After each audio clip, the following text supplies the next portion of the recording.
Hello everyone, welcome to this session on AWS. This session is going to help you guys to apply for any kind of cloud job roles which are related to AWS. So let's get started. So the first topic that we're going to discuss is going to be introduction to AWS, where I'm going to introduce you to what AWS is and where exactly it is used. After that, we're going to discuss the various services and domains which are included inside AWS that you should know as when you are applying for a cloud engineer job role. Once you're done with that, we'll move on and talk about an application which you will be deploying on AWS infrastructure, and I'll show you guys how you can deploy it using the AWS Management Console. Once we're done with that, we'll start off with the top interview questions that can be asked to you in your next job interview, right? And then we're going to conclude the session. So guys, this is the agenda for this session. I hope it's clear to you. So now let's move on and start off with the first topic, which is introduction to AWS. AWS is basically a subsidiary of Amazon.com, which is basically the largest e-commerce company in the world, right? So the way AWS came up in the market was that Amazon, the largest e-commerce company, was building the infrastructure for its website, right? And they designed an infrastructure which was highly scalable, highly available. It can auto-scale itself, it can, downscale itself. So all of these things were part of their architecture of the Amazon website. Now, when they created an infrastructure like this, they thought, why are we only using it for our website? Why don't we make it available to the general public? And they can use it as long as they want in a pay-as-you-go model. And that's how the cloud computing model or the cloud computing business came into the picture, right? So the same infrastructure that it was using for its website, it made it introduced to the world to say, like, I'm hosting my website, or I'm hosting my Amazon e-commerce website on this infrastructure. If you also want your application to be as successful, as reliable, as available as my website, you can use the same infrastructure. And you know what? You just have to pay for the time that you used it, and the cost is as low as $0.0005. Isn't that amazing? So that's how AWS came into the picture, right? And now today it offers services in compute, it offers services in storage, networking, management, security, and many more that we're going to discuss as we move along. All right, so this is the AWS story, guys. We understand now that what is cloud computing. We understand now that the different kind of models that cloud follows. All of those things are followed by all the cloud providers. AWS is one of those cloud providers, and I told you the backstory of it, how it was launched, how it was incepted, and since it's the first player which came in the market, it's very matured in terms of its services. I think they have covered all their edge cases as to how our application can actually not be of use to a particular company or can fail, and they have covered all that. So you can be rest assured that if you are deploying an application onto AWS, it is in safe hands. All right, moving forward, guys, now let's talk about the thing that we are here to learn for. Let's talk about the AWS services. Let's see what kind of domains does AWS gives its service into. So AWS provides its services in compute, it gives in storage, database, security, management, customer engagement, app integration, etc. So we're going to discuss each one of them one by one as we move along. So first up, the compute domain or the AWS domain is compute. Alright, so I think I have a question from Shubham. So Shubham is asking me, among these domains, what is the difference between storage and database? Alright, Shubham, so storage is basically used when you have a workload wherein you want to upload binary files. Like, what are binary files? Files which like video files or MP3 files or photo files. All these files are called binary files because they're not data. It's basically, it's content, and that content is basically binary in nature. All right, so all your videos, all your music, right, any kind of file which you execute, your games, all of those are binary files. When you compare it with database usually deals with data which is textual in nature and has a proper structure. It could be unstructured as well, but basically textual data that a human can read is included inside a database, right? But on the other hand, files that run on computer, for example, any program or any video file, any music file, or any other file in that case. These kind of things cannot or should be stored on a storage kind of platform. It should not be stored on a database. It can be, but it should not be, because it unnecessarily makes the database, the size of the database big, which actually causes a problem when you're querying through the data when you're using a database. Alright, so guys, this is the difference between storage and database. Shubham, is your doubt clear about the difference between storage and database? Alright, so I've got a yes from Shubham. Others, guys, if you have any doubts in these domains, you can ask me. Let me explain you all these domains one by one. So compute domain basically deals with servers. So if you have, if you need servers, or if there is a workload which needs processing, the compute domain will have services that you can launch and implement that workload. More on this we'll discuss as we move along. All right. Then we have the storage domain, which, like I said, deals with storing binary files on the remote servers. So for that, we have a dedicated services, and we're going to discuss those dedicated services in storage. Then we have a service called database, a domain called database. In the database domain, you have a lot of services. So if you have structured data, you have one kind of database for that, or we have one kind of database service for that. If you have unstructured data, you have another database service for that. So we'll discuss more on that as we move along. Then there is a domain called security. So all security related to the application that you have uploaded, to the servers that you are using, to the account that you are using, for all those kind of things would be included in security. So there are specific services for each kind of workload that I just mentioned. We're going to discuss that when we reach the security domain. Then we have the management domain, which would include monitoring, which would include deploying the whole architecture at once, right? All those kind of services comes in management. Don't worry if you don't understand it. I'll explain you more as we move along in that domain. Then we have customer engagement. So sending emails, sending notifications, all those kind of services comes under customer engagement. And in the end, we have app integration. So services like queues, like for example, if you have an application on which you have to give a lot of jobs, it's better to have a queue where you'll store all your jobs, and that queue is separate from the server which will be executing your jobs, right? So these kind of integrations are called app integrations, and we'll be discussing the services in that domain as we move along. All right. So guys, these were the domains, the main domains that are there in AWS. There are a lot of other domains as well, but we'll be focusing more on these domains since, this is what is actually going to be asked for in your solutions architect exam. And at the same time, these are what you will generally be using when you become an AWS engineer. All right. So moving forward, guys, now let's start with the compute domain and let's see what all services are there in the compute domain.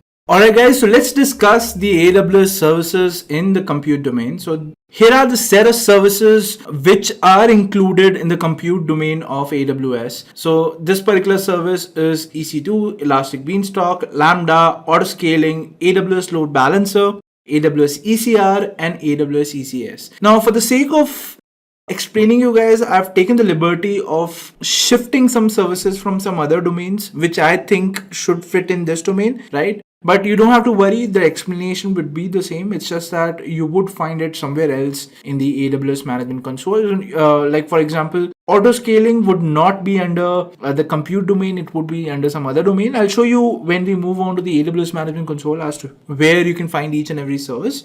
For now, guys, let's start with the first service, which is AWS EC2, and let's see what is it all about. So guys, Elastic Compute Cloud is nothing but a server. It's a raw server. It's just like a fresh computer that AWS gives to you. So what you basically do is you ask AWS for server, right? And that service is called EC2. So what you do is you specify the kind of processor that you want, you specify the kind of RAM that you want, and then you click on launch, and what happens after that is you get a server which is basically of that exact configuration. Now what you do, you will have to connect to it remotely. So if it's a Linux machine, you will connect through SSH. If it's a Windows machine, you will connect through RDP, right? And once you connect to it, it'll give you the UI of how an operating system actually is. If you installed it on your local, it'll be exactly the same. It's just that now it has been basically launched on the infrastructure of AWS, and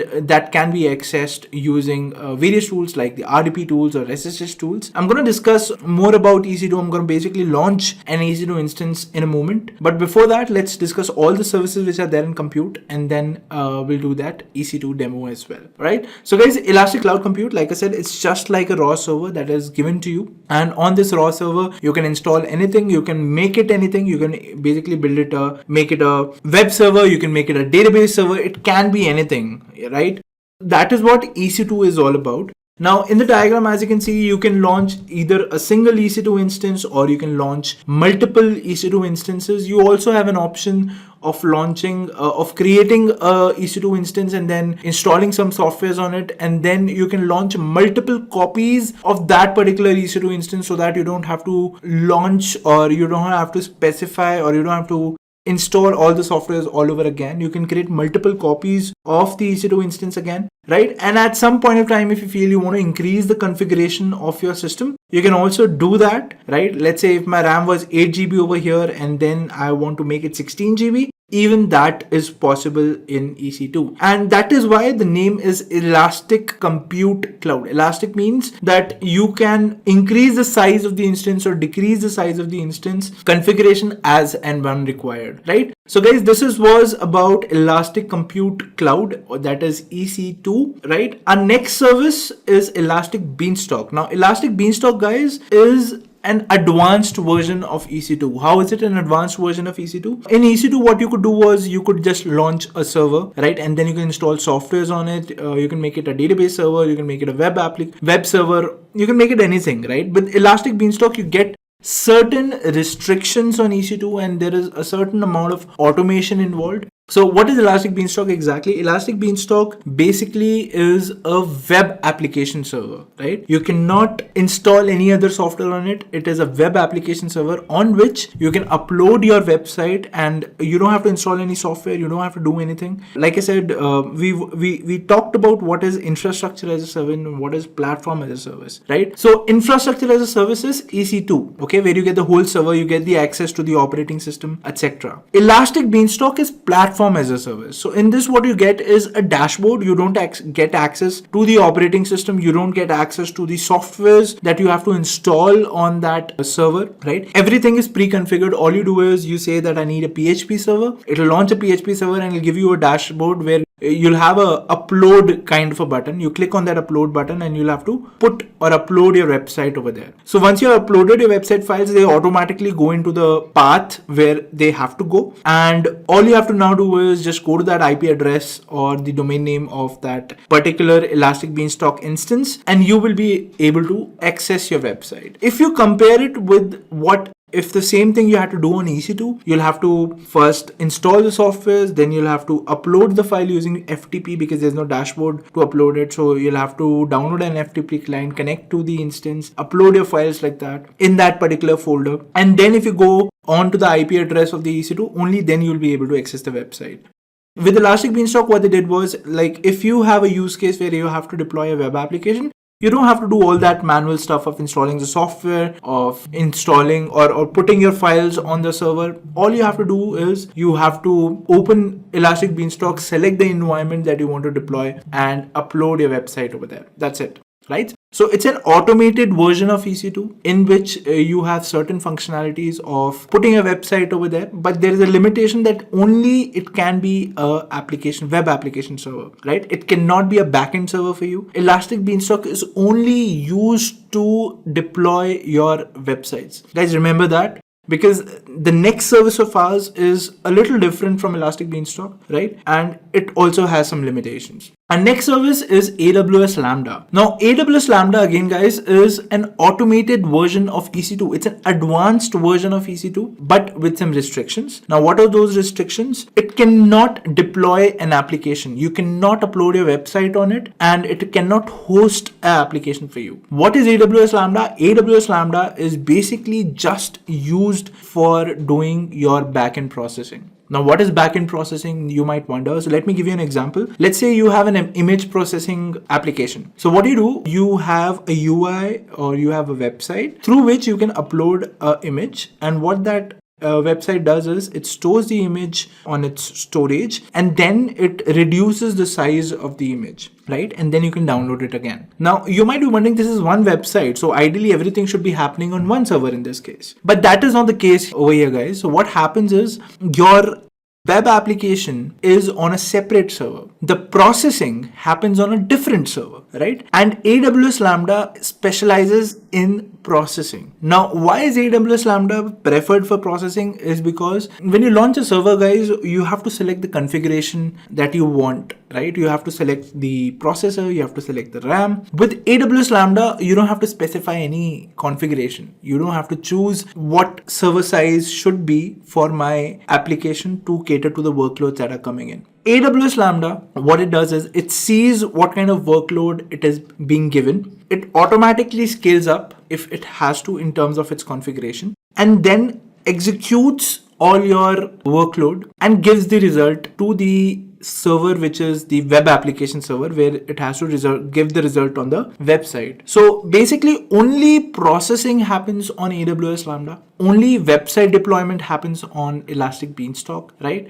And AWS gave us these two wonderful services so that we can create a distributed kind of an architecture wherein, there is no fault. If there's a fault in one server, it's not like my whole application will go down. I have certain redundancies in place. I have distributed my work among multiple computer nodes so that even if one gets faulty, it's not like my application will go down. We'll discuss more on this as we move along and we talk about auto scaling. But guys, remember this, AWS Lambda is only used to run your background code. AWS Elastic Beanstalk is only used to deploy a web application. EC2 can be used for anything. It's your own private computer. You can install any software, make it a backend server, make it a web application server, make it a database server for that matter. Do anything with it, right? That is what AWS EC2 is. Now, if you see the diagram over here, as you can see that, let's say there's an e-commerce application, right? And that e-commerce application, there's a trigger for basically buying something. Let's say you order a package, right? So when you order a package, what happens on Amazon? That entry is made into the database. So that entry is stored, let's say, in DynamoDB, which is a kind of database in AWS, right? Now what happens? Now, once the data is stored in DynamoDB, you want to do some processing on that data and then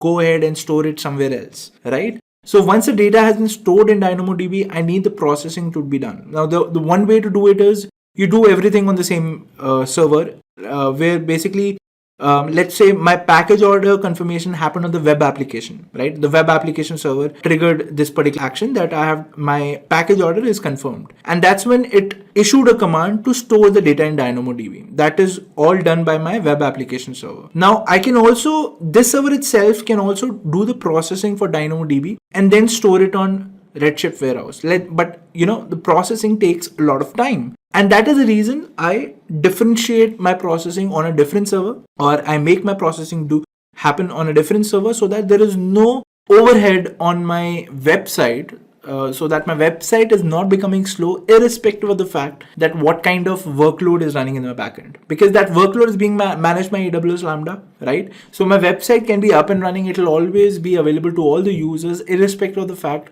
how huge of processing I have to do, right?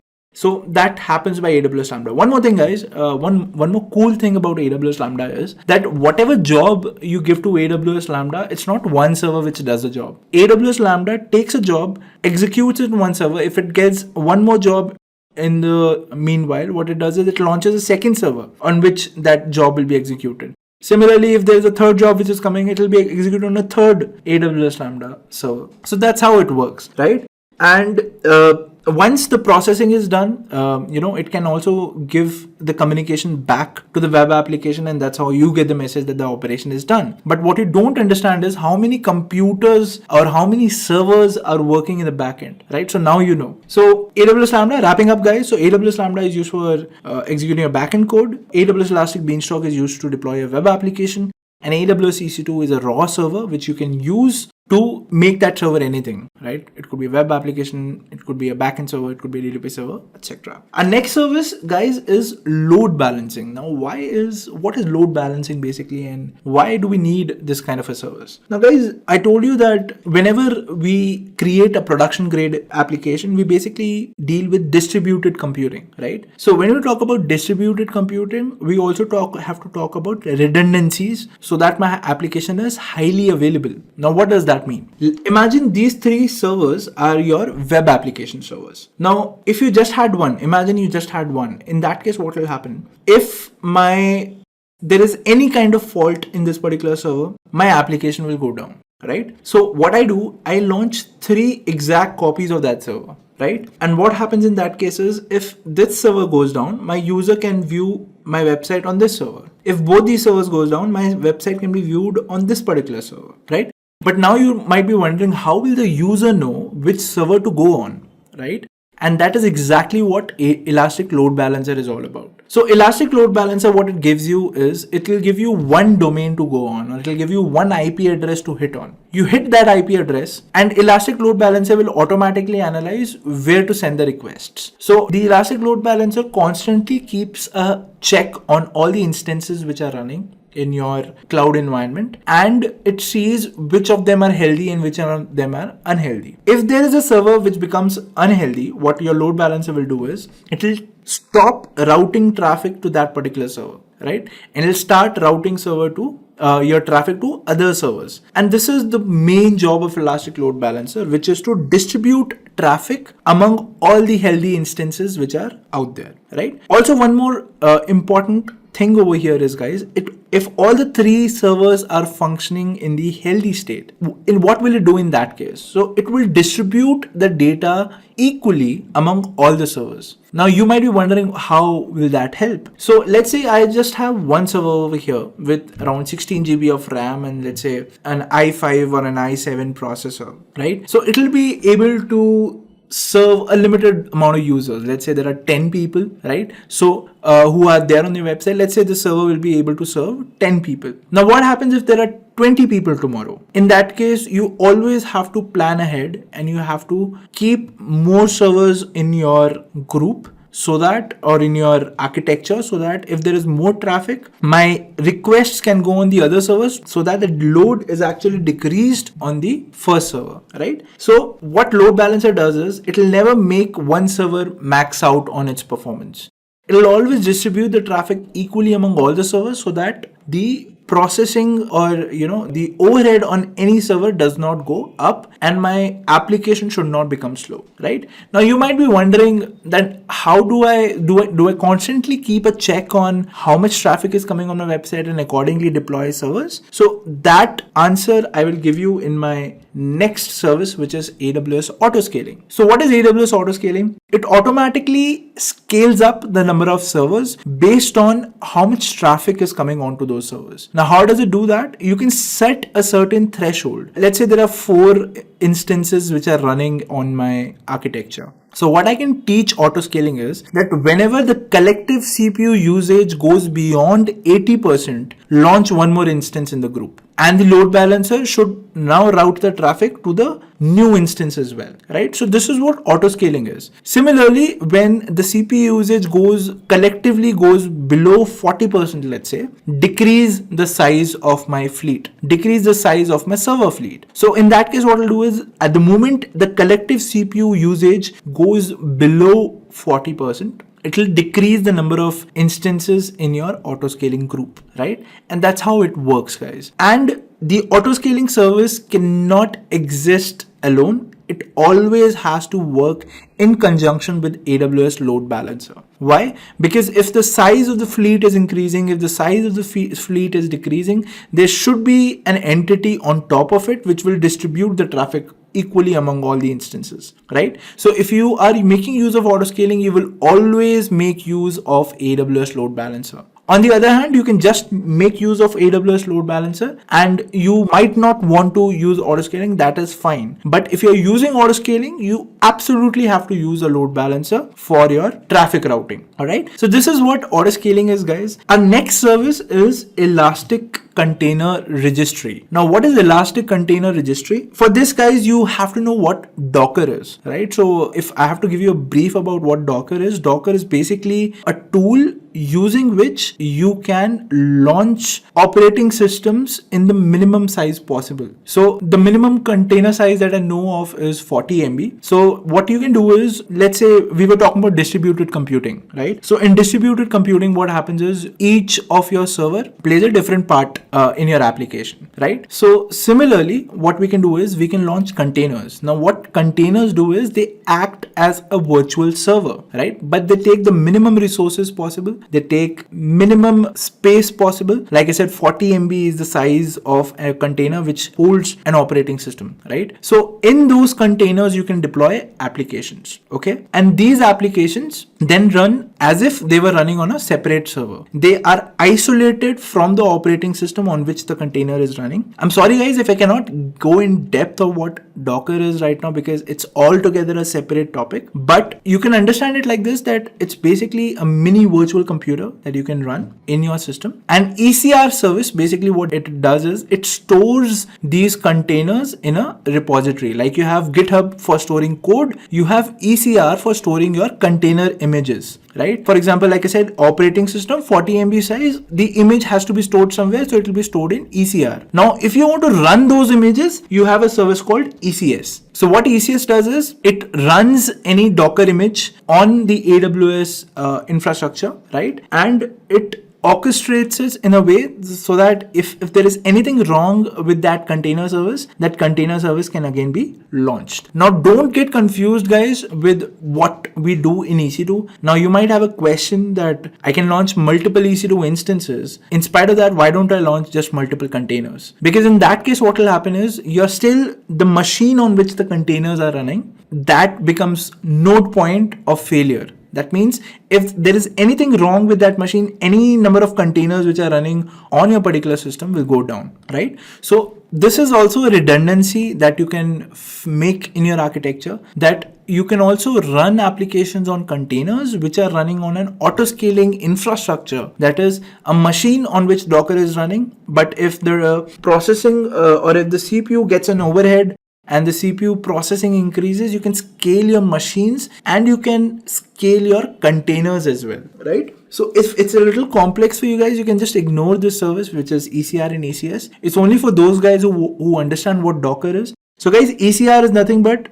it's a repository on which you can store container images, and ECS is nothing but a service to run your Docker containers. If you don't know guys what Docker is, I'll just give you guys a link after this class. It's basically a video for introduction to Docker. It's a half an hour, 45 minutes video. You go through that and then again you can go through this recording wherein you can find a description for what ECR and ECS is, and that'll make more sense to you in that case. All right. So guys, we have discussed ECR, we have discussed ECS. Alright guys, so moving forward now, let's go ahead and do some hands-on. I think it's enough of theory for compute. Let's go ahead and launch some compute instances in AWS. Alright, so what I'm going to do is, let me first show you how you can create your account on AWS first. So let me just jump on to my browser. Alright guys, so the first thing that you would be doing is heading on to aws.amazon.com. Okay, so once you are on this website, you will see a big orange button over here which says create an AWS account, right? Just click on that and that will take you to the next screen wherein you will have to fill out your details. So fill out all your details over here, right? And once you have done that, let us enter some pseudo values. So let's say it's abc@intellipaat.com. Password, I can set anything over here.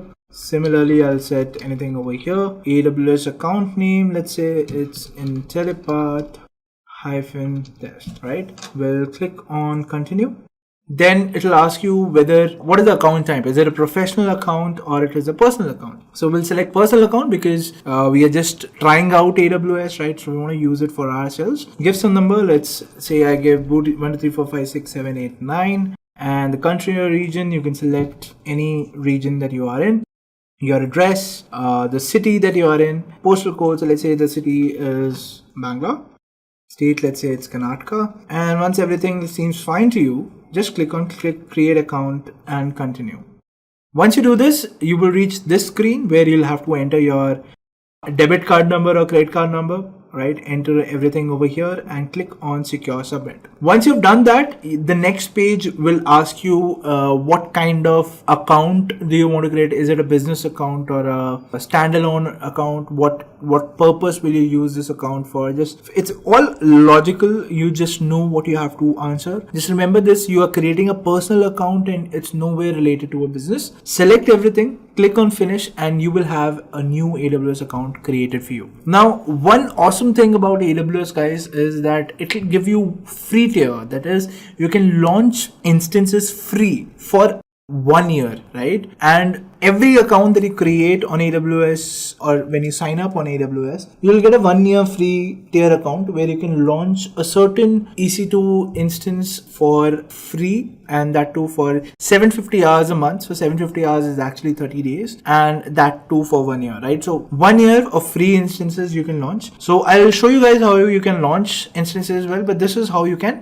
sign up for AWS. So once you have signed up for AWS, guys, next thing would be to basically log in, right? And for that, you'll have to, once you go to aws.amazon.com, just click on AWS Management Console and it'll take you to the sign-in page. Okay. So on the sign-in page, just enter the email address through which you want to connect. 1 second, guys. So this would be the email address that I want to enter, followed by the password, and this will make you sign in into AWS. So this is a step that you should reach once you have completed your sign up. Okay. And now what I want to do is I want to launch my first server on AWS. Now, how will I do that? So we have studied about the EC2 instance, right? So for launching the EC2 instance, here is the domain. So the domain that we went through was compute.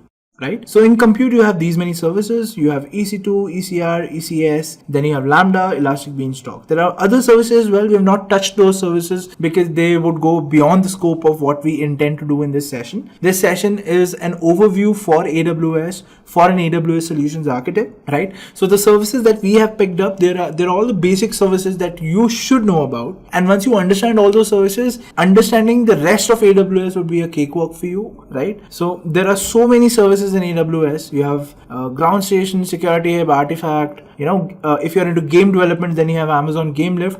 But all these services are basically confined to a certain kind of work that you want to do. Like, I am not going to develop a game, right? Or I'm not into gaming, or I'm not into game development. So this service is not for me. Similarly, there are IoT services that you have to know of, but IoT, not every company would use IoT, correct? Some companies would use IoT, and for you to learn the IoT service, it would be a waste of time for you, right? And that is why what we have done is we have picked up some services which are essential and which most of the organizations will use who are into IT and want their application up and ready. And we have just selected those applications, right? Or those services. Also, your AWS Solutions Architect exam would be confined to only these services that we are learning. All right. Now, what we wanted to do was we wanted to launch our first server, and for that, there is a service called EC2. So either you can find it under the domain compute, that is EC2 over here, or you also have an awesome option over here to search for any kind of service. Let's say I want to launch or I want to go to EC2. So I can just write EC2 in the search bar and I will get the respective result over here.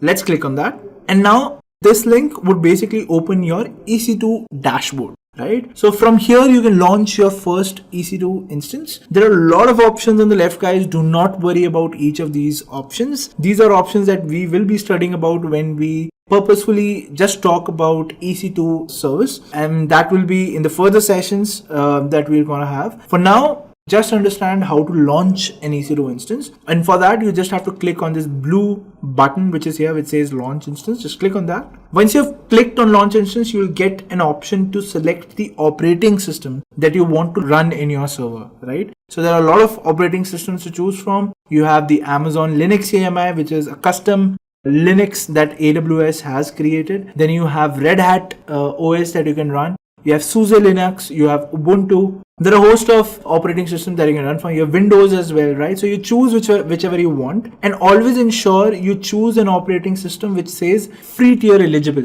which would mean that it will fall under the free tier and it will not be charged for you. Okay. So let's say I select the Ubuntu server. I'll click on select, and now it will ask me what is the size of the server that you want. How much of CPUs do you want? How much of memory do you want? So the only server, so there are a lot of options over here to choose from, right? But the only server that is free for you would be T2.micro, okay, which has 1 CPU and 1 GB of RAM, which is enough for demo purposes when you want to try out AWS. Okay, so you would select T2.micro if you want to be under the free tier and not be charged. So just select T2.micro. Next, you will click on next, and then it will ask you for all the details that are over here. Do not worry about anything, just leave them blank. Click on next. Next step would ask you for the hard drive storage. How much of hard drive storage do you want? So by default it's 8 GB when you're launching a Linux instance, so we leave it at default. If you want, you can change this, right?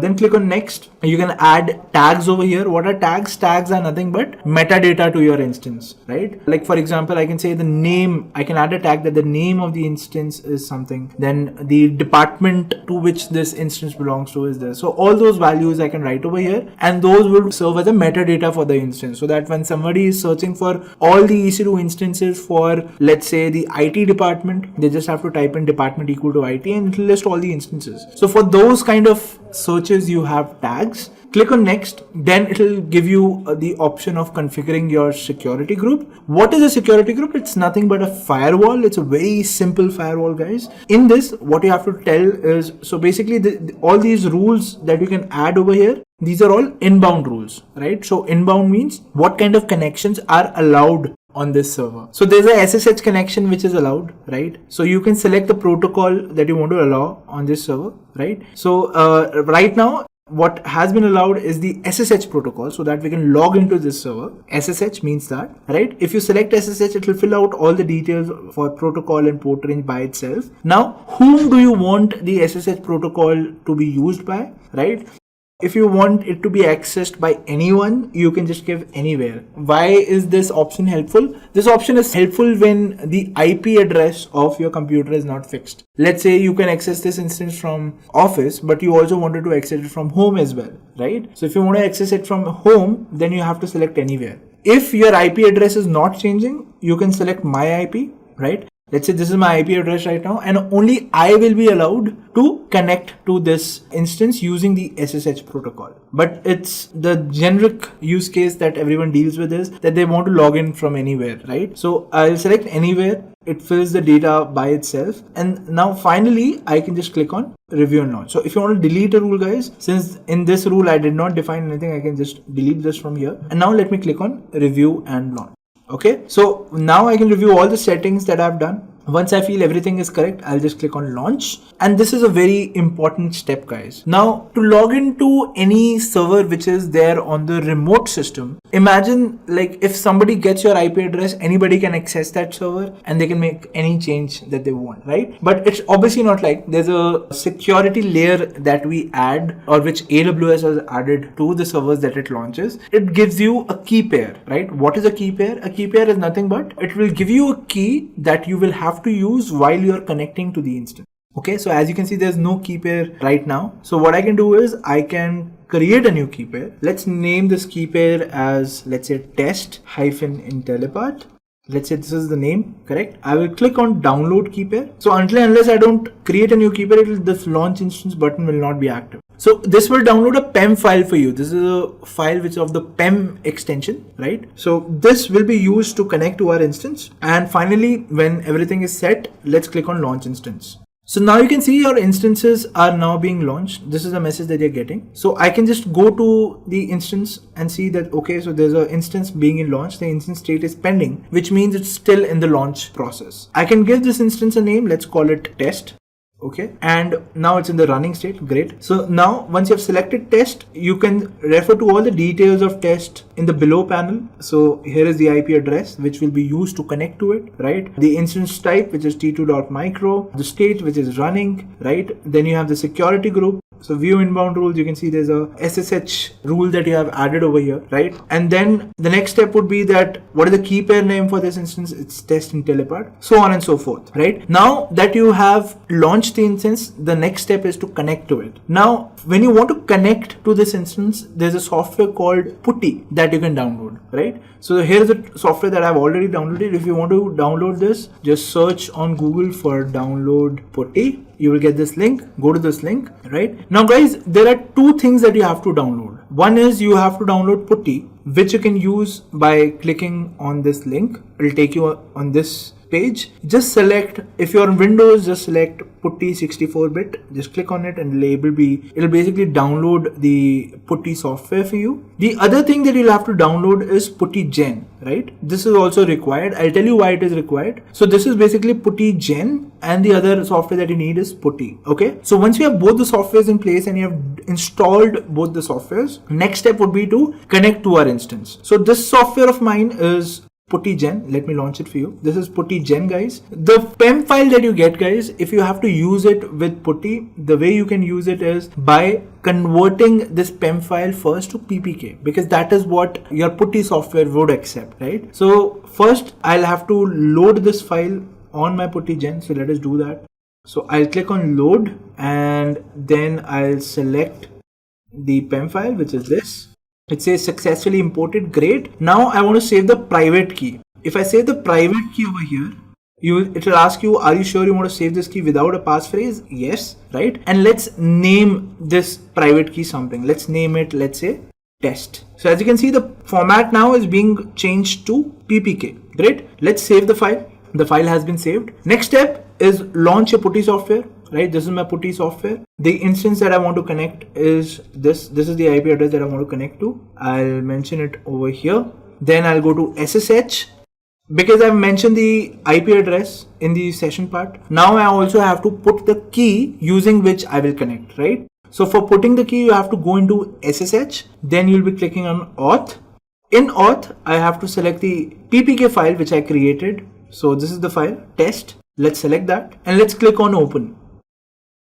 So now it will give you a message that this server host key is not cached in the repository. Just click on yes on this message. And now you will see the screen which says login as, right? So now since I was launching an Ubuntu instance, what I have to enter over here is Ubuntu. I'll hit enter and now it will verify the key that I inserted and it will be able to connect to the Putty, to the server that I created on AWS using the key that I put, right? And now I'm logged in on my server. Now I can do anything over here. I can install any software that I want. So this is how you can connect to an EC2 instance which has launched a Linux AMI or Linux OS. Okay, for connecting to Windows, guys, you do not get a PEM file. You do not get a PEM file. What you basically get is an RDP file along with the password. Okay. So you will be given the password, you will be given the username, you will be given a RDP file. So you select the RDP file and then it will ask you for the password. Just enter the password that was given to you by the AWS Management Console.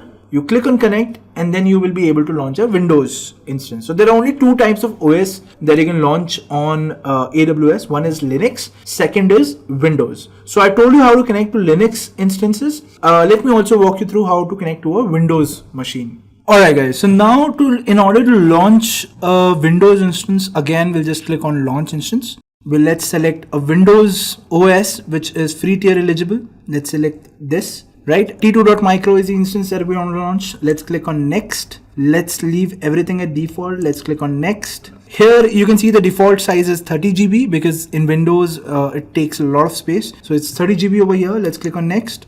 configure the security group. Here you can see that instead of SSH, you have RDP, right? Because for Linux instance, because it's a command line, what you do is you collect through SSH. But because Windows is a GUI based OS, you have to connect through RDP. All right. So we'll click on review and launch.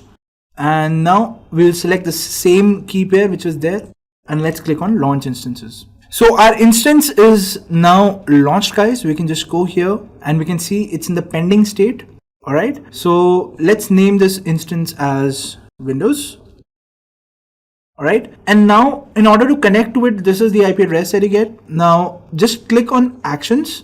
So select the machine that you have to connect with. Once it's launched, you'd be able to click on actions and you'd be able to click on connect. So in the connect, so when you click on connect, you will get all the options of how to basically connect to this particular server. So let's wait for this instance to be in the running state and then let's review. Okay, so the instance is now in the running state, guys. Now let's click on actions. Let's click on connect, and this is basically the way to connect to it. You can download the RDP file by clicking over here. So as you can see, I got the RDP file. The username is administrator, and if I click on get password, it says password not available yet. Please wait at least 4 minutes after launching an instance. Okay, so the password will be available once the instance is 4 minutes since launch, but this is the way you get the password. Okay, now if I click on the RDP file, it will directly give me this kind of a window where it will say, are you sure you want to connect to it? Let's click on connect. And now it is asking for the password. So all you have to do now is wait for the password to be available over here, right? And once the instance is ready, you'll get the password here. Once you have the password, just put the password over here, click on OK, and you should be able to connect to your Windows instance. So let's give it the time. Let's wait for this instance to get in the running or in the password state, and then we'll just enter the password here and click on OK, and let's see how it goes. Alright guys, so let's try now. So I just click on actions. I click on get Windows password. I get this page. Now what I have to do is I have to choose the key pair path. So in this PEM file will work. So I'll just enter the test intellipaat.pem. Remember, the PEM file will work and not the PPK. Let's click on open. And now let's click on decrypt password. So guys, this is the password for connecting to my instance. Let's copy it, go to our instance, let's paste it over here, and now let's click on OK. Now it says the identity of the remote computer cannot be verified. It's okay, just click on yes. And now you should be able to connect to your server. So here you go guys, here is a server launched on AWS for you. It's a fresh server. You can do anything that you want on this, right? You can install any kind of tool on this. You can make it a database server, make it a web server. You can make this server anything, okay? So guys, this is how you can connect to a Windows instance. I've showed you how you can connect to a Linux instance as well, right? This also, you can install any software on this server and it can become anything for you, right? Now, let's go ahead and come back to our slides. Alright guys, so I've showed you how you can connect to an EC2 instance. We got to know how to connect to a Linux instance. We got to know how to connect to a Windows instance, right? And let's talk about the other services as well. So let me come back to my dashboard. So like I told you guys, EC2 is an infrastructure as a service where you get access to the operating system, right? Now there is a service called Elastic Beanstalk and there's a service called Lambda. Let's look at Elastic Beanstalk. How is the dashboard look for Elastic Beanstalk, right? So as you can see, it says welcome to AWS Elastic Beanstalk, and it says just select a platform, upload an application and run it. That's it. You don't have to connect through SSH to that instance in order to install the software and get your application ready, right? So as you can see, when I said get started, it gives me create a web app, right? So you can only create a web application here. It will not act as your backend server, right? It can only host application. So let's give it an application name. Let's say it's test, okay? And then let's choose a platform. What do I want that software or that web app to run? So I can put my web app in .NET, I can put my web app in Go, I can put my web app in PHP. It's all my choice. So let's click on PHP, right? And the application code, let's have the sample application first. And now let's click on create application. So these were all the settings that you had to do, guys. Nothing much, right? And now it will start to create your Elastic Beanstalk. It will not give you an access to the operating system. Remember this, guys. You will not get an access to the operating system. All you will get is a dashboard on which you can upload your website and it will be hosted for you. When I created the EC2 server, I could not do anything on it. I had to install the software, then I had to put my application on it, and only then I'll be able to access it. But in this case, everything is done automatically. I can just upload my code and that's it. All right. So let's wait for this to be ready and then we'll go forward. Alright guys, so as you can see, my Elastic Beanstalk is now ready. And now if I go to this particular URL which Elastic Beanstalk has given me, you'll be able to see the web app, right? This is a sample application which has been deployed. I can click on upload and deploy, and just I have to choose a file, click on deploy, and that website will get deployed automatically over here. I will just go to this link, refresh it, and my website will be visible over there. So I guess now you know when I said that you just get an access to a dashboard, you're actually not getting an access to the whole operating system, right? You do not have a control on that. All right, let us look at Lambda as well. So let's see what happens if I click on Lambda. All right, so when I click on Lambda, guys, this is the dashboard that you get. And as you can see, it just says run. So if I run it, it says hello world, right? You just have to enter the code here. It will give you the output. That's all what Lambda is. It will not host your application. It can just give you textual outputs in the form of JSON or in the form of textual content. It can just give you that. Okay. Now, if I change something over here, let's make it hello world 123. If I run it, it says hello run world 123. So if you want to create a function, just click on create a function over here. Author from scratch, use a blueprint, browse serverless app repository. You can just see if there's any code that you want to take from what has been done before. You can do it from here, that browse serverless app repository, use a blueprint. Here you have a lot of blueprints which most of the companies use, right? So you don't have to write the whole code from scratch. You can just click the blueprint that you want. For example, it's a microservice HTTP endpoint. That is, you just have to hit on the API and it'll give you the result.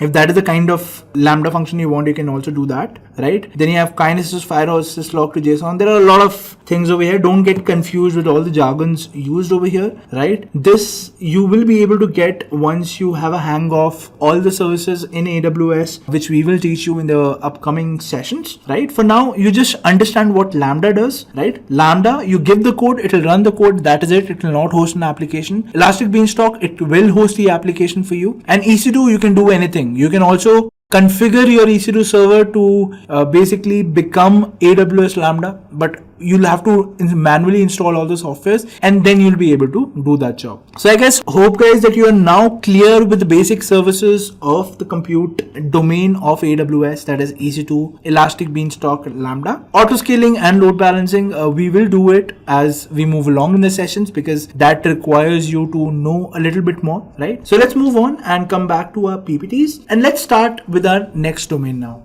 Alright guys, so our next domain is the storage domain in AWS, and let's see what all services do we have in the storage domain. So guys, these are the important services that we have in the storage domain of AWS. Our first service is Amazon S3, then we have Amazon Glacier, Amazon EFS, and AWS Storage Gateway. So let's look at these services one by one and understand what they do. So guys, S3 is an object storage service, which basically means that all the files which are uploaded on the S3, they are basically regarded as objects. Objects for us as layman users, they don't differ much. I mean, you won't see the difference in terms of when you're using the file or downloading the file that, you know, it was a file before and now it's an object. Object basically is at the back end, that is how you store a file, is in the form of an object, right? So it's basically on the infrastructure side that it makes a difference, that each file in an S3 bucket acts as an object, right? Now, why do we use S3? Why do we need a storage service, right? Is because, like we have discussed previously, that we need distributed systems on an application. The more distributed it is, the more fault tolerant it becomes. When I say fault tolerant, basically it can tolerate faults in its nodes. Each node in the application, whether it be the storage node, the compute node, it could be the backend compute node, the database node, each of these nodes, if they fail, right, it can tolerate that failure in your application, can still be working. Okay, so Amazon S3 is a file storage system by AWS, which says that it will give you the availability of 99.99% times. That means only there's a 0.01% probability that your service is going to fail. Otherwise 99.99, it's actually not 99.99, it's 99.9999, 4 times 9, right? That is the kind of availability that AWS guarantees that your object will have. And obviously you can increase this SLA, this is basically called a SLA, service level agreement, that what kind of service will AWS provide to you. You can further increase this SLA by providing redundancies, by using certain techniques wherein you can take a backup of your bucket at every 24 hours, so that if there is a data corruption, you can always get that data back, from the vaults and then store it back again in the bucket. But that is only when you have failure in the S3 service, and for that I told you the probability is 0.0001%. Okay, that is the kind of service that AWS provides. So you can be rest assured that if you want to host files on AWS, if you host it on S3, your files will be available pretty much all the time, right? That is what you have S3 for. Now, what are the common use cases where you will be using AWS S3?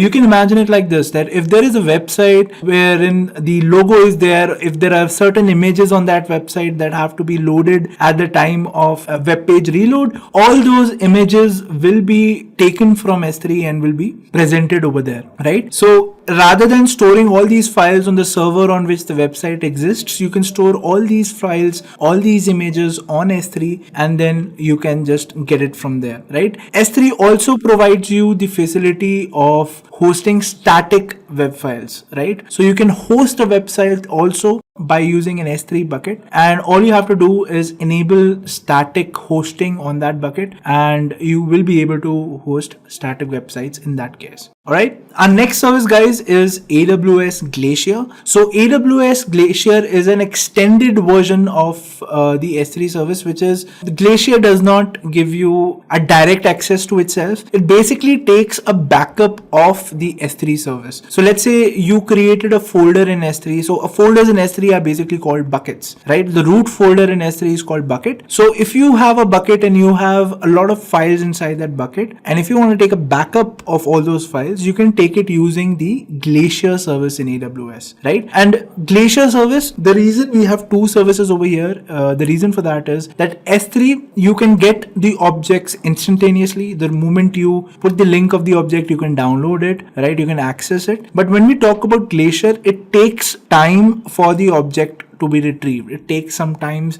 in hours, sometimes 2 or 3 hours to retrieve a file in Amazon, right? So that is the kind of service that Glacier is, and it's a backup service and it's also cheap. So the main difference between S3 and Glacier is that if you are taking a backup in Glacier, it'll be very, very cheap. I think it'll be 1/10 of the cost of the same size of files which exist on Amazon S3. The reason for that is Glacier is strictly a backup service, and because it is low priced, because of that there are some compromises in its performance, wherein the time to retrieve the object, it takes time, right? It takes 2-3 hours to retrieve an object in Amazon Glacier. When you compare it with Amazon S3, it's instantaneously, and that is why even the price is higher on the S3 service. More about pricing we'll talk as we move along in the session, right? But right now it is very important to understand the functionalities of these services, right? So why do we use AWS S3? For hosting our files, and those files can then be retrieved on whatever application we want. It's basically anywhere on the internet. If you put that link, you will be able to download that file. So that is what AWS S3 is for you. If you want to take a backup of AWS S3, then you can use AWS S3 Glacier,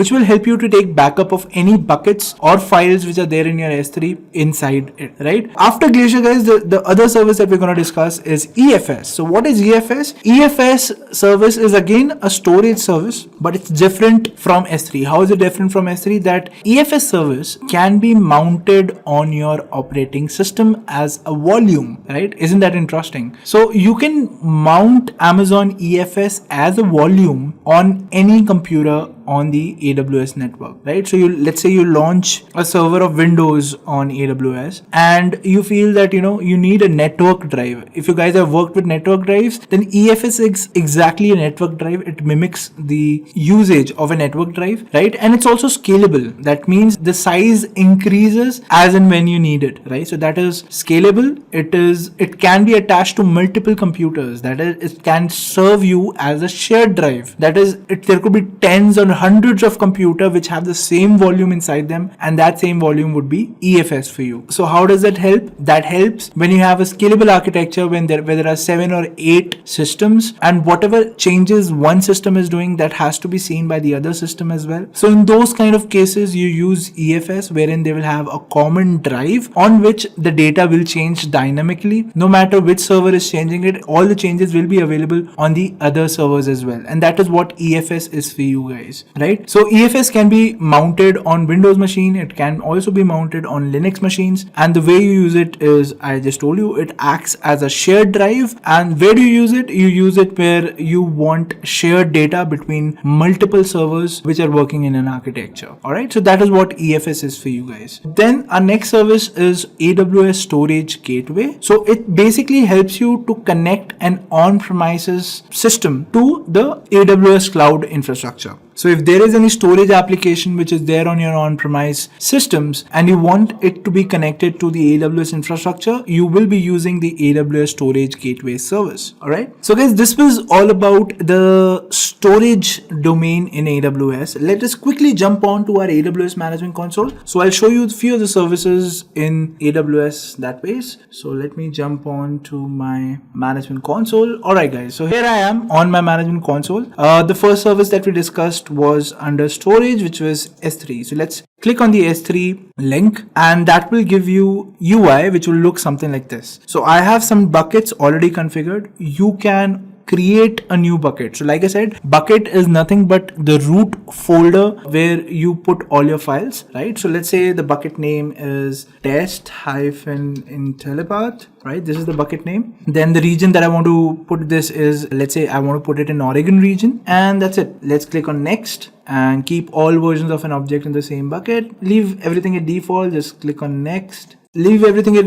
default, and now let's just click on create bucket. Alright, so my bucket is now created. I can go inside this bucket and I can upload files over here. Let's try to upload a file. Let's click on upload. Let's click on add files. Let's go to pictures and then let's try to upload something. Let's go to documents. Let's say I want to upload a file, and let's say I upload this particular file. Okay, so this is the file that I want to upload. I'll just click on next. It will now upload it. Click on next again. Here are the so this is basically the types of classes that you can access, right? Do you want to access, put it in S3? You want to archive the data, put it in Glacier? All those you can do. Let's click on next and click on upload. So right now we have not changed any setting in S3, right? We are just uploading an object, and as you can see, my file is now uploaded over here. Right now, if I select this file, I can actually see the properties of this file via this link. Right, here's an object URL that you get. If I click on this object URL, it will say access denied. Why access denied? Because first I have to make that object as public. So for that, what I have to do is I'll be going into properties, right? And over here, I will go to permissions, and then I will go into public access, right? So right now it says you can't grant public access because block public access settings are turned on. Let's go ahead and remove those things. So I'll just go to Amazon S3, click on the bucket, and then let us click on permissions. And in this permission, I want to edit block all public access. I've done that. Let's save this thing. And to confirm these settings, just type confirm, hit and confirm, and my settings are now done. Now let's go back to overview. This is my object, right? And if I refresh this, it says still there's access denied. Now what I'll do is I'll go to permissions, and now I'll give public access. So I want to give read object to everyone. Let's click save. Now if I go to the website, hit refresh, I can see the image over here. Now this link, anybody who has access to this link will be able to see this image. So you can also embed this link in your website and you will be able to load that page on your website just like that, right? So this is what the link does. This is what the link is all about. So if you upload an object, guys, and you want to make it public, just go to the permissions of that particular object, make it as yes, and you're set. All right. So this is how you can read from S3. All right, guys. So now let's start off with EFS. So I'll just click on the EFS service on my AWS management console. I will reach this page where I will have an option to create a file system. Let's click on that. And now it will ask me for the VPC that I want my EFS to be created in. Now remember, guys, the VPC that you select here should be the same as the instances on which you want to mount the EFS volume. So right now it's VPC 4B58233. Let's click on next step, right? Leave everything at default, guys. Don't touch anything else. Let's create the file system now. Alright, guys, so my file system is now being created. Now remember, guys, the security groups that are attached to this particular EFS drive has to be the same as well for your EC2 instances. Okay, so how to check which security group is this EFS drive mounted on? You can check that by You can check it over here in this table. So right now it is in creating state. So once it is available, you will have the security groups listed over here. Okay. Now, since my EFS is going to take some time to set up, let me show you the instances that I've launched. So I have two instances. One is Ubuntu and the other is Ubuntu 2. I'm going to mount the same EFS volume, which I've created over here to basically connect to these two instances. Right now, how to do that? First, I will click on, let's connect to our Ubuntu instance. Let's connect to this Ubuntu instance first. So this is the IP address, and I guess I've already connected to this IP address, 172.31.51.195. This is the private IP address for the Ubuntu instance, and this is the same, right? So even this is the same. So let's close the extra terminal from here, and now let's connect to our second Ubuntu instance as well. So this is the IP address, guys. Let's copy it. Let's launch a new putty console. Let's paste the IP address. Let's select the PPK and let's click on open. For clarity, let us change the colors of the terminal. Let's make it orange so that we can differentiate between the first instance and the second. So as you can see, the IP address for this is 172.31.51.17, and the IP address is same over here as well. So that means we have two Ubuntu servers that are now open on my putty terminal. And what we will be doing is we'll be connecting this EFS mount point to my Ubuntu instances. So this is the security group, guys, 7F087236. Now we'll have to ensure that both my instances have that security group associated with it, right? So if we have to check the security group for my Ubuntu instance, here it is, guys, the security group which you'll have to connect. So what you will be doing is you'll be going to networking, you'll go to actions, go to networking and click on change security groups. So as you can see, it is only launch visit 1 has been connected to it. My security group that I have to connect is 7F087. So this is the security group that I have to connect to my instance. So let's connect both of them, right? And now let's click on assign security groups. So my Ubuntu instance is now connected to the security group of my EFS. Let's do this to our second instance as well. Let's select the default security group that is there. Great. So now both my instances are connected to the security group of my EFS, right? Now what I'll be doing is I will be following a set of instructions that you will find on this console as well, right? So the first thing that you have to do is on an Ubuntu instance, you will have to install this package. Let's do that. So this is my first instance. Let me copy the command and it is already installed. Great. Let's do the same on our second instance as well. So let's first update the machine, sudo apt get update. All right. Once it's updated, the next step would be to run that command.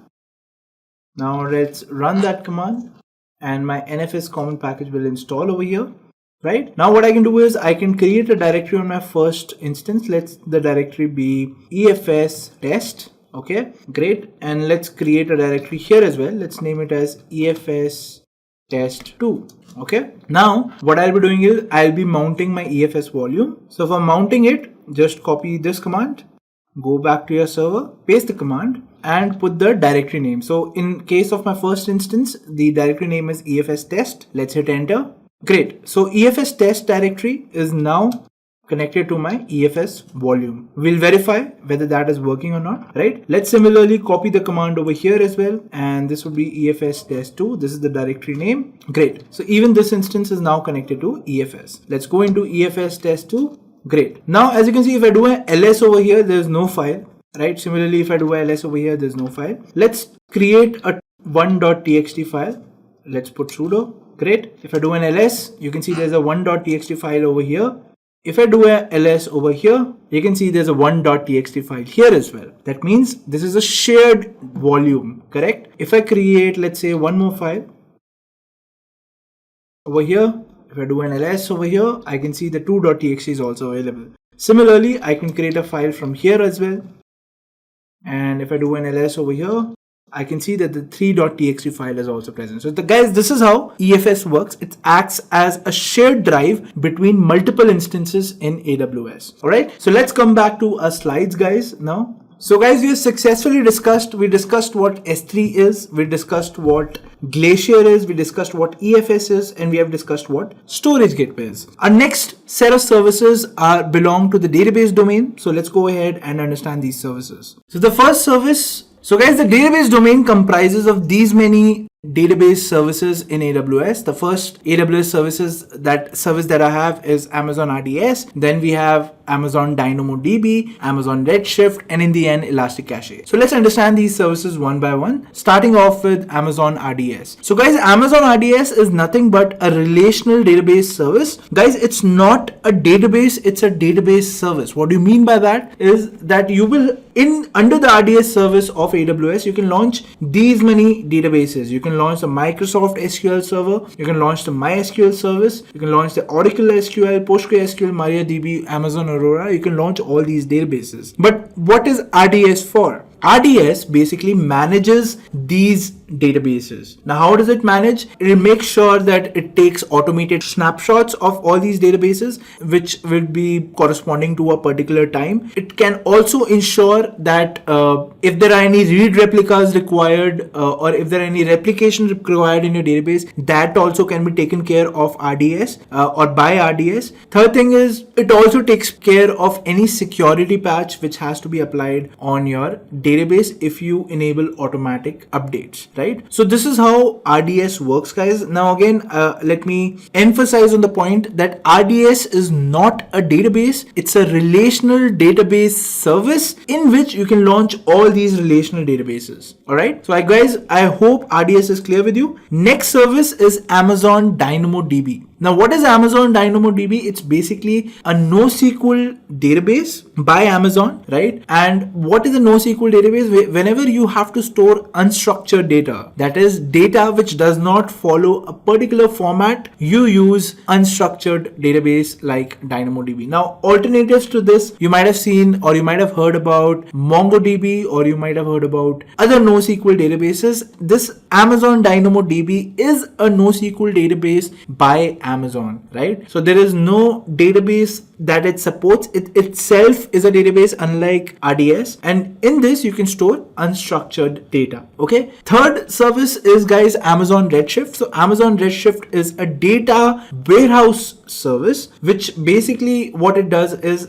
under the data warehouse you will have multiple databases. So those databases can be queried by your warehouse, and it looks as if all the databases, they combine together to give one database where all the data exists, but it is actually not like that. Amazon Redshift comprises of multiple database engines which it can connect to and give the output as required. Next service is Amazon Elasticache. So Amazon Elasticache basically is a service which serves as a cache. So what is a cache? A cache is a layer between the client and the web server or the server from which the information is being requested. What happens is, let's imagine you want to get the data for for an employee whose salary is greater than 10,000, and you basically want to get all the current cities that the employees are staying in, right? Now let's say you do this query time and again. Now what happens, your server is again and again doing a query on the database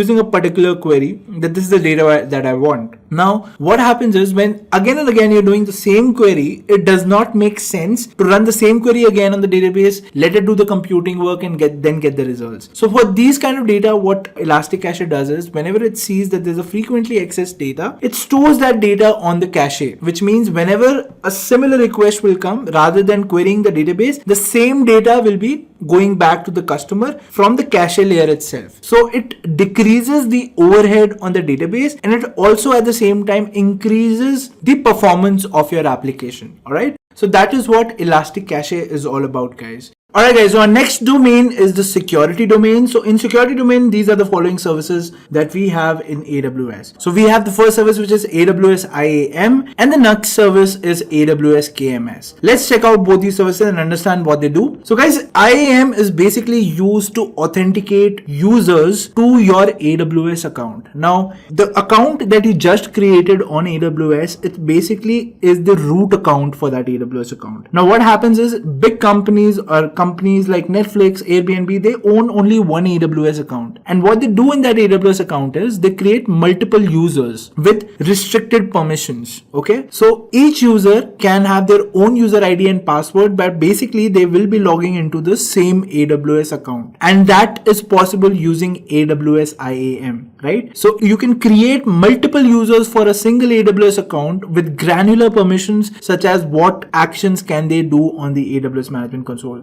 You can also restrict them to particular services that they can access. For example, the user can just access S3, or he can just access EC2, or he can just read EC2 and cannot stop and start an instance, or he can just start and stop an instance but cannot create a new instance, right? Or you can put also a restriction that nobody can terminate an instance whoever users you are adding, right? The account or the user that you signed up with, that is basically the root account. Now what is the root account? Root account always has all the privileges, right? It has all the privileges, can do anything. But if you have to put any restrictive access to a particular person, you'll have to create a user account in IAM. So that is one type of account that you can create in IAM. The second type of account that you can create in IAM is an application account. Now what is an application account? Let's say I have a website which can upload data to S3. Now how do I authenticate my website to upload data on S3? For that, we have the AWS IAM service, using which I can create application identification keys as well. So what you get in that case is you get access key and you get a secret access key. So that access key and secret access key has to be embedded in your program, and only then your program is authenticated to upload data onto the S3 service of your AWS account. Otherwise it cannot, right? So this is one of the reasons, or these are actually the reasons that you use IAM for, right? It can help you to put restrictive access on user accounts as well as application accounts. All right. Moving forward, guys, the next service is KMS. KMS means Key Management Service. So Key Management Service is basically used to create the key pairs that we saw while we were creating EC2 instances, right? So those key pairs are actually created by the KMS service, right? So similarly, if you want more key pairs to be created, you just have to head on to the KMS service and you can create your key pairs over there and authenticate yourself accordingly to whatever service you want. All right. So guys, this was the security domain. Now let's move on to our next domain, AWS Services Management. Alright, so this is our next domain, guys. So let's see what all services are included in this domain. So guys, these are the domains that are included in this, these are the services that are included in this domain. So first service is AWS CloudFormation, then we have AWS OpsWorks, then we have AWS CloudTrail, and in the end we have CloudWatch. Now, what is AWS CloudFormation, guys? AWS CloudFormation is basically used to templatize an AWS infrastructure. Okay, so let's say I have launched two EC2 instances with a load balancer, with in an auto scaling group which is connected to an RDS instance, which in turn is also, connected to my EFS. So all these things I will have to launch, right? If I know what the architecture is, I will have to launch everything one by one, and then probably my architecture would be ready. But what I can do with CloudFormation is everything I can specify in a JSON file. So in a JSON file, I can specify all the resources that I want to launch, all the things that I want to configure in the network, everything I can specify in the JSON file, and just run it through CloudFormation. So what CloudFormation will do, it will create that whole architecture according to my JSON file. So I don't have to stress too much on,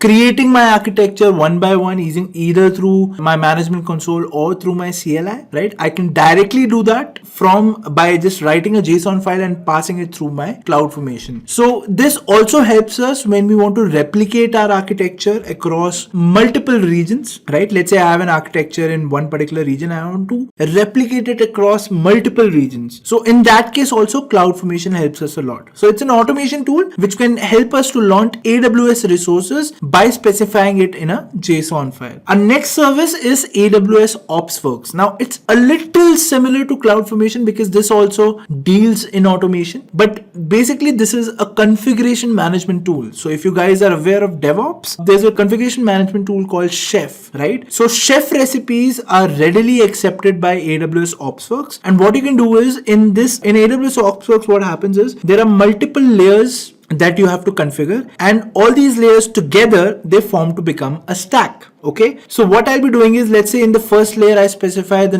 EC2 instances that I want to automate on, right? The second layer could specify what all software that I want to be configured in that EC2 instance. So that is how OpsWorks is helpful, guys. So a configuration management tool is nothing but which can configure all the software requirements on a particular set of servers at the same time, right? That means if I have to install, let's say MySQL on, let's say 100 servers, how will I do that? It's a very daunting task. I'll have to go to each server, I'll have to install MySQL. So OpsWorks makes it easy for me, and it makes it easy in a very effective manner. That is, every server will have the same configuration that I specify in OpsWorks. Now don't get confused with CloudFormation and OpsWorks, guys. CloudFormation is used to deploy an architecture. OpsWorks is used to specify consistencies in that architecture with respect to the softwares that we are going to install in that. Okay, so and also it's not just a one-time deployment that you'll be doing through OpsWorks. Let's say tomorrow your database link and the password is changing, right?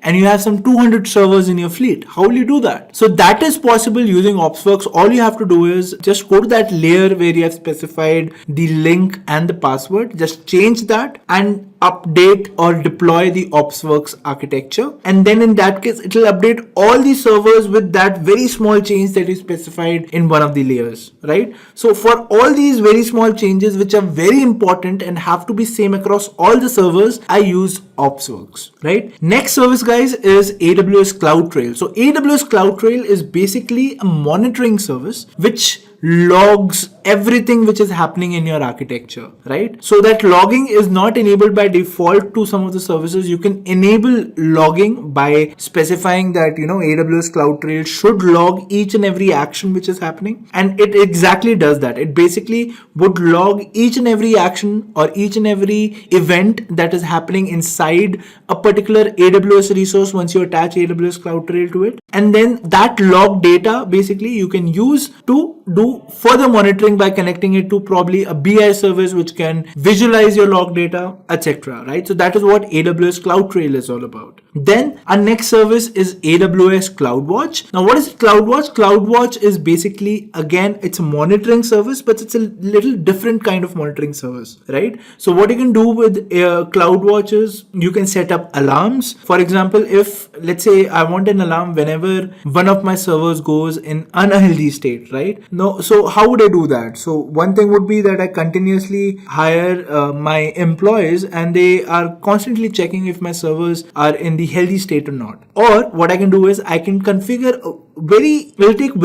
less time to just configure my CloudWatch, to monitor all my resources, and whenever there is a resource which goes in the unhealthy state, it can trigger an alarm. Now, what kind of alarm can it trigger? It can either email you, or it can basically trigger a next set of events. It can trigger to create an EC2 instance, or it can trigger an AWS Lambda function. It can trigger something else as well. So this is what CloudWatch is all about. It watches all your resources, and on basis of that, it can do a simple process that you define in CloudWatch. Okay, moving forward, guys, our next domain is customer engagement domain. So in this domain, we have the following services. The first service is Amazon Connect, and then we have simple email service. So let's look at what these two services do so that they are so helpful in the AWS community. The first service being Amazon Connect, guys. So Amazon Connect is nothing but it's a full-blown customer contact center for your company. For example, you would have seen that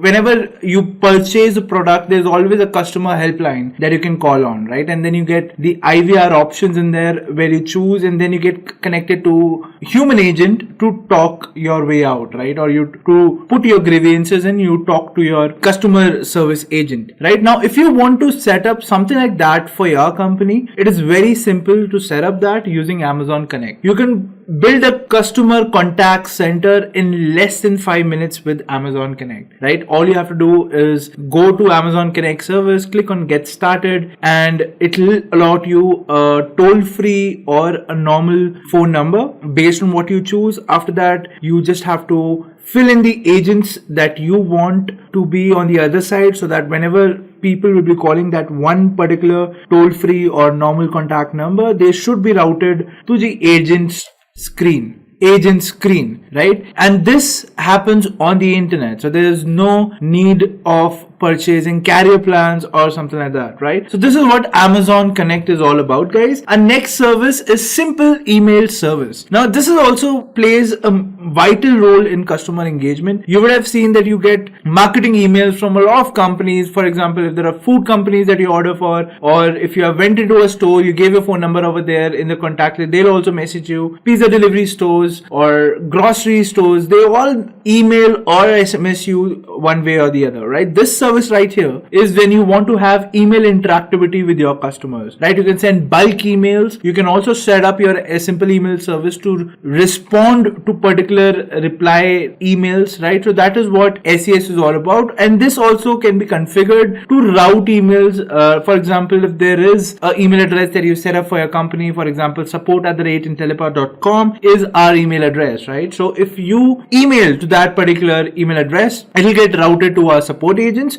who will help you out in solving your queries, right? So that all can be set in Amazon SES. Guys, so this is it for the customer engagement services. Our next domain talks about app integration, right? So in this domain, we'll basically have services which help you to integrate 2 or 3 services in AWS. Let's look at what services they have to offer. So there are 2 services basically, guys. One service is called Simple Notification Service, and the other one is Simple Queuing Service. Let's see what these services are. So the first service, which is Amazon Simple Notification Service, basically helps you to send notifications to other AWS services in occurrence of an event, right? So it waits for a trigger to happen, and based on the trigger, it sends a notification to a corresponding AWS service which has to work next. For example, you can set up a website which can send you an email, and all you have to do is, let's say, whenever a customer purchases something from your website, you want to trigger an email to the customer with all the details. Now, if you have to do this on a distributed environment, what will you do is the moment there is a trigger that there is a cash payment received from a particular customer, your Lambda event will be triggered, right? Now, that can be triggered in numerous ways. One way is either your service can directly trigger the Lambda event, but that is only possible for some of the AWS services. The other way around is that you can send a notification to SNS, right? So SNS will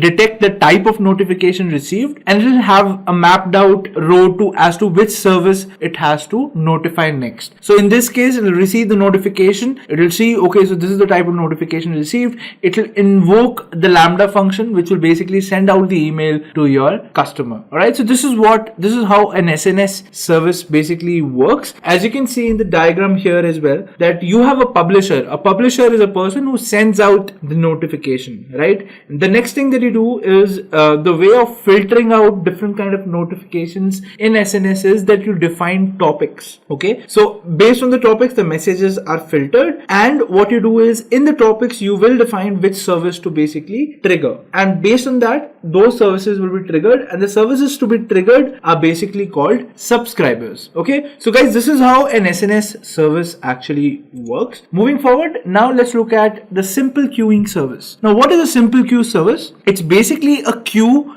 it's basically a place where you can store all your jobs whenever you have a stateless kind of an architecture. What is stateless kind of an architecture? Let's say you have a system which doesn't have its own memory. The prime example for this would be AWS Lambda. So what AWS Lambda does is it does not know what is happening in your application. Okay. What it knows is just the job that it has to do. For example, let's say the job of the Lambda server is just to send an email, right? It will not know whether it has already sent an email to that to a particular customer or not. It will not know whether it has already sent an email to a customer, right? What it will do is it will just pick up jobs from the queue that you have, and based on that it will perform the job. And that is exactly why you have a simple queuing service, so that it can feed to Lambda what the next job is without Lambda having to remember what it has to do, right? So guys, this is what the SQS service is. Now guys, this was all about the different AWS services that we have and that you need to know in order to get started with AWS. So I think we have almost covered all the use cases that you can encounter in an organization, and basically your job would be to that based on the problem you would have to suggest an AWS service, and that AWS service implementation also details you will have to know, right? So based on the knowledge that I've just given you what each and every service does, you can now decide what an architecture should basically have in order to get a job done. All right, moving forward guys, now let's talk about a very important topic, which is AWS pricing. Now we know about all the services that we're going to use, right? But what will we do or how will we use these services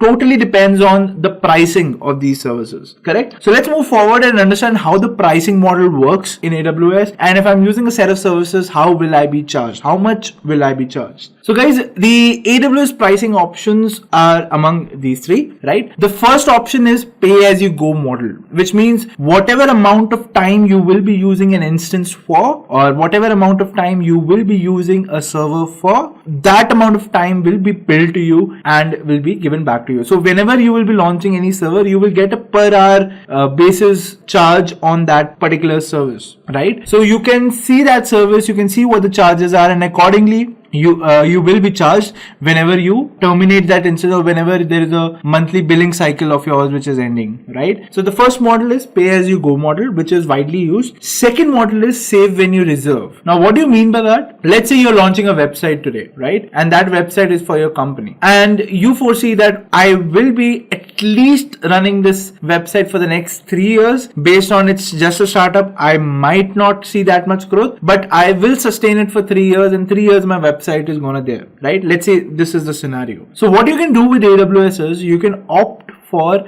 dedicated instances or reserved instances. So you can say that I'm going to use this instance for 3 years from now on, right? And I'm not going to back out. I am going to use this instance for 3 years. Then what AWS will do for you in that case is it will give you a counter offer. It will give you a discounted price, right? Reason being that it is no longer an on-demand service. It's a service that you have asked from AWS, which you will use for 3 years, which means that you will have two options in front of you to get this kind of a deal. One thing is you can do a full upfront payment of 3 years, right? You can pay all the whatever discounted price they deliver to you. You can just give the amount for 3 years and you you can use your instance, right? Then you're locked in. Or what you can do is you can also do a partial upfront payment if that eases out the financial stress on you, right? For example, you do not have that kind of money to pay for 3 years. So what you can do is you can divide your payments into EMIs and then you can pay it to AWS. That's a partial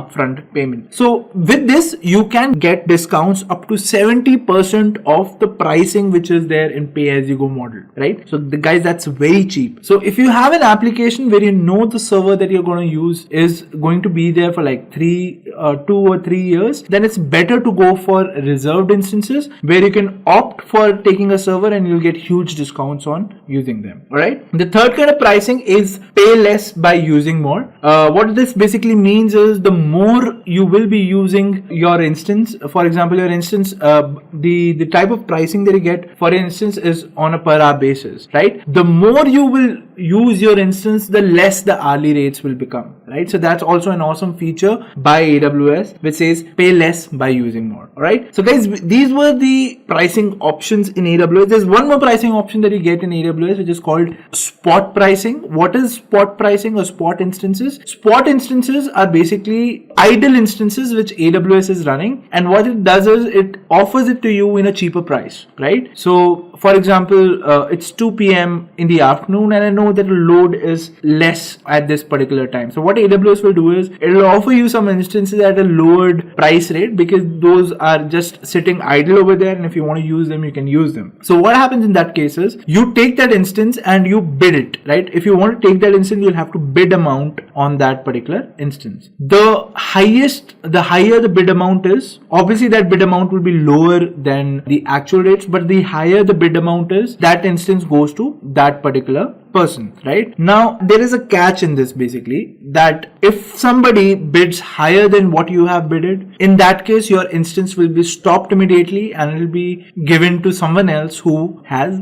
done the bidding higher. All right. So that's a catch over here, but it could be particularly helpful when you are dealing with workloads which are not that important, but anyways you have to do them, right? In those kind of scenarios, you can take up spot instances and you can just bid a particular amount which you feel you are comfortable in, and in case in future the price goes up, your instance will be stopped, but at least you're getting your work done in a cheaper rate, right? So that's the ideology behind spot instances. So I guess now it's clear with all of you what AWS pricing options you have. Now let me move ahead and let me tell you a very exciting point about AWS pricing, right? The free tier. So the free tier is basically one-time offer that you get whenever you sign up. So whenever you sign up on AWS, if you are using a T2.micro instance, which is 1 GB of RAM and 1 vCPU of computer, in that case, it will be totally free of cost to you, right? So what you do get in a month is 750 hours of usage. So you can launch 4 instances, 5 instances. All of them together collectively can be run for 750 hours. The moment you cross 750 hours, you'll be charged the normal price. But up till 750 hours of server usage, you will be not charged a penny, right? And this is what the free tier is all about. Now, it is particularly helpful for people who are trying out AWS or people like us who are trying to learn AWS for our future careers, right? So I'll request you all guys, so whenever you're practicing on AWS, always be under the free tier, because that is literally not going to cost you anything. All right. So the 750 hours that you get are particular to EC2 and RDS. Apart from that, you get some other free tier limits as well. For example, in S3, you have, if you store data up to 5 GB, you will not be charged anything. Okay. Then in DynamoDB, if you have to store something, which is if the instance which you're running is under the free tier, and if you want to store something on DynamoDB till 25 GB, it is absolutely free. Okay, so guys, this is the kind of pricing that you get.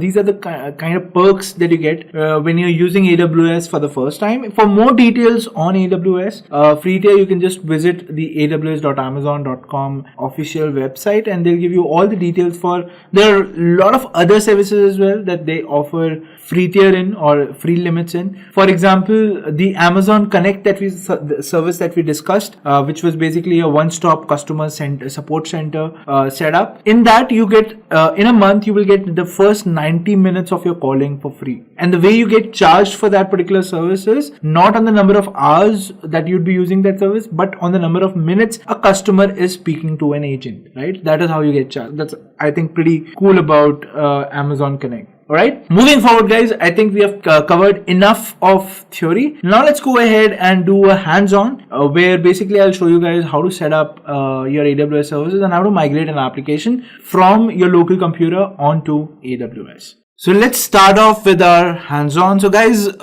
what I've basically done is I have created a website using which we can upload data on S3. Okay, so this is how the architecture looks like. So basically my website can upload data on AWS S3, and that record is also saved in a MySQL database. Now, as of now, this MySQL database is on the local host, and also the website is on the local host. And right now my website cannot connect to S3 because it is not being able to authenticate itself. All right, so this is what we are going to, the first step that we're going to do is we're going to authenticate our website to AWS S3 to upload data. Once we have done that, we will migrate this website onto AWS infrastructure. All right, so without any ado guys, let me first show you how my website basically looks like. So let me jump on to my browser. Right, so guys, my website basically exists on localhost/new. Right, so this is how my website looks like. The first thing that I would have to do is I will have to check if it is able to connect to a database. So basically whatever I will be uploading,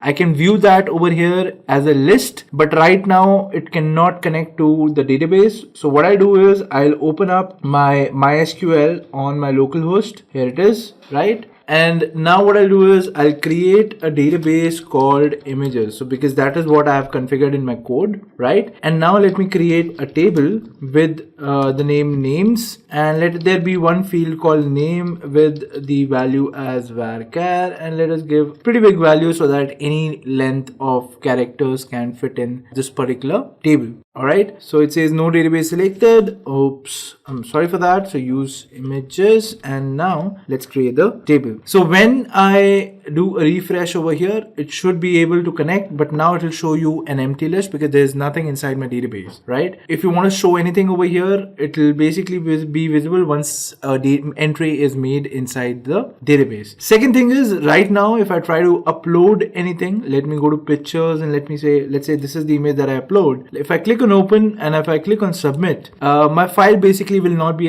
uploaded. Reason being, it will say the authorized header is malformed, which basically means authentication is not yet given to my account. Now, how can I give authentication to my website so that it can upload on S3? For that, I'll have to head on to my AWS Management Console, and as we have learned, there is a service called IAM. So I will go inside that IAM service, and over here what I'll do is I will create a user.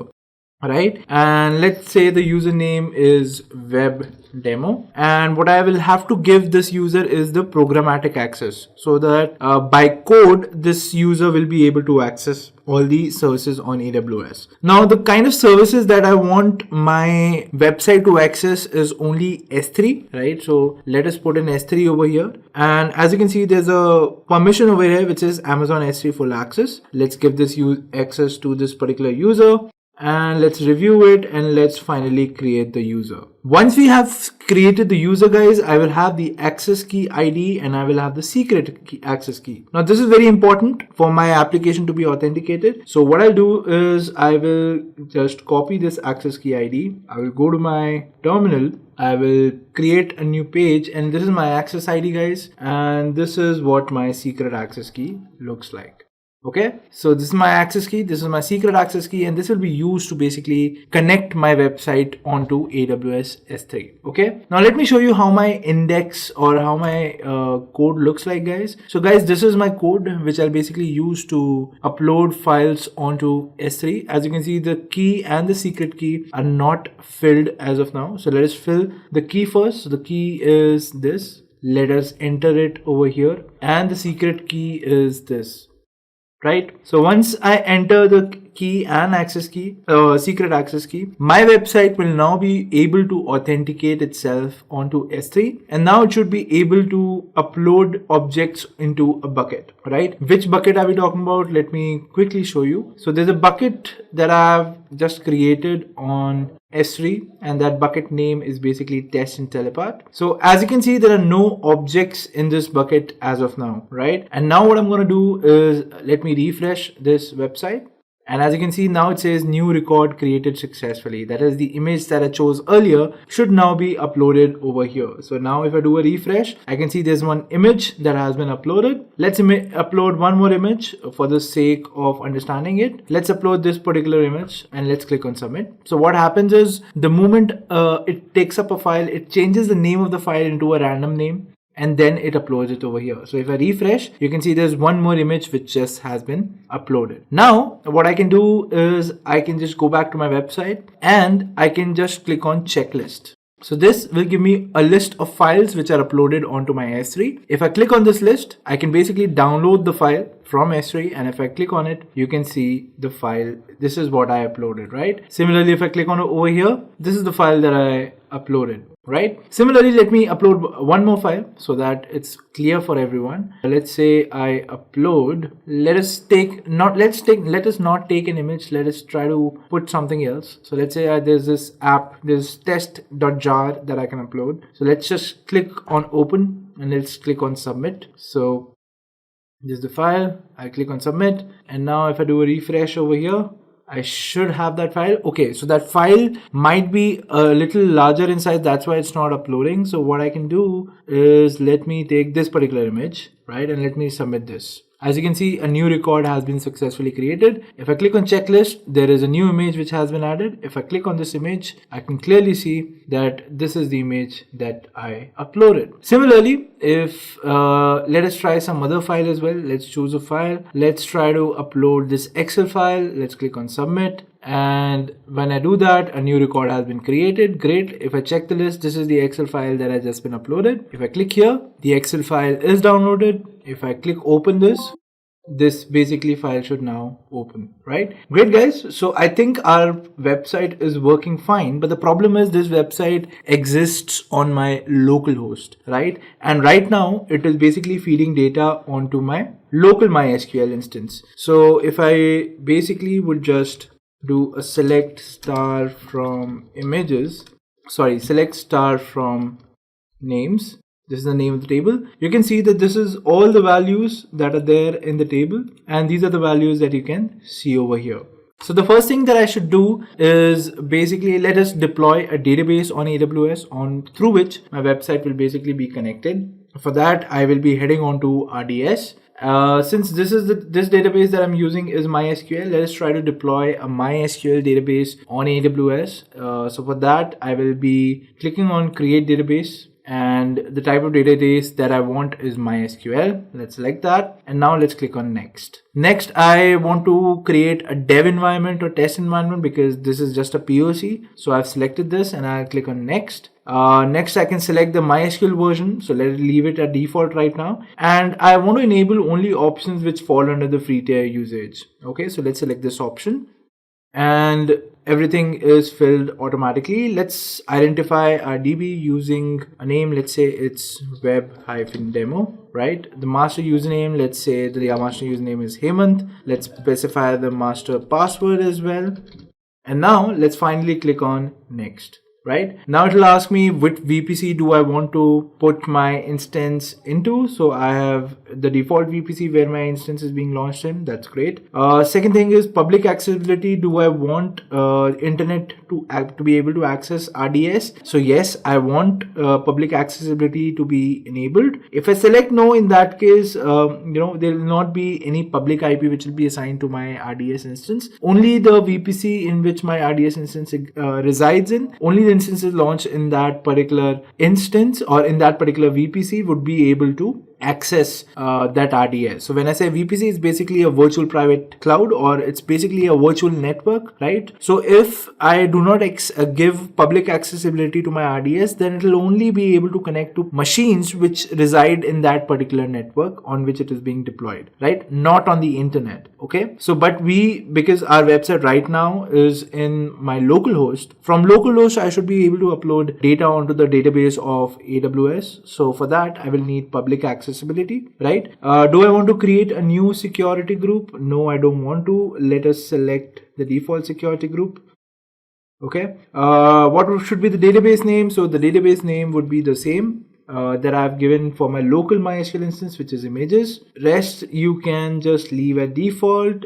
Backup, I don't want any backup, so let's select 0. And disable monitoring, we don't want that. We don't want any upgrades made to my database, right? And I think that's it. Now let's finally click on create database. Now guys, the database instance, it takes around 3 or 4 minutes to create. Meanwhile, while this database is being created, let me tell you the next step that we have to do. Now, since this website exists on localhost, I want this website to be existing on basically AWS. I want this website to be uploaded on AWS. And for that, let us use Elastic Beanstalk, which is the platform as a service on AWS, right?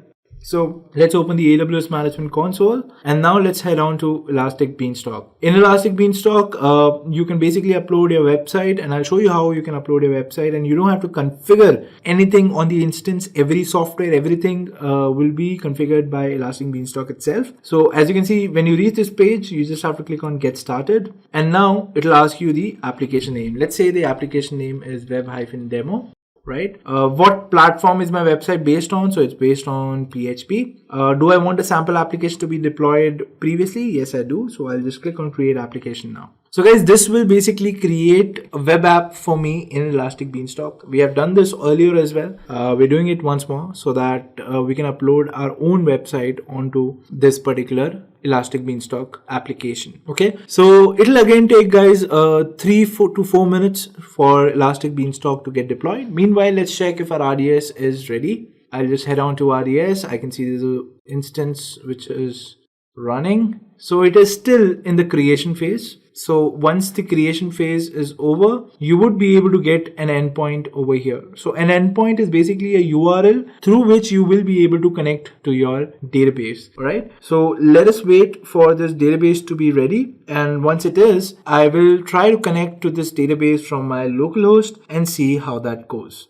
Alright, so it's in the creating phase. Similarly, my Elastic Beanstalk is also being created. Let me show you my code, guys. Let me explain you my code a little bit, right? So this is my main file. So in this file, basically, I am using the PHP backend language on which I have basically imported the AWS SDK, right? This SDK, you can basically just Google AWS SDK for PHP and you would be able to download it. Now I have included this particular folder in my root directory of my website, which is over here. So this is the folder which has all the libraries, right? And my index.php will basically has included this particular library, and then the service that I want to connect to is S3. So we are using the libraries of S3 over here, right? My bucket resides in Oregon region. The code for that is US West 2. This is my key. This is my secret access key. Don't worry guys, I will be deleting the user account, so don't try using these keys. They will no longer work once I have the username deleted. Apart from that, it's pretty simple. It's a very straightforward code, guys. Right now the database that I'm connecting to is on localhost. That's why the server name is localhost. When I would want to connect to my RDS instance, all I have to do is change this server name to the endpoint of RDS, and then it should work like a charm. Right, that's it. This is my index.php. My list.php, where I get a list, is basically I'm just connecting to that same database which exists on localhost, and I'm trying to read everything from the table.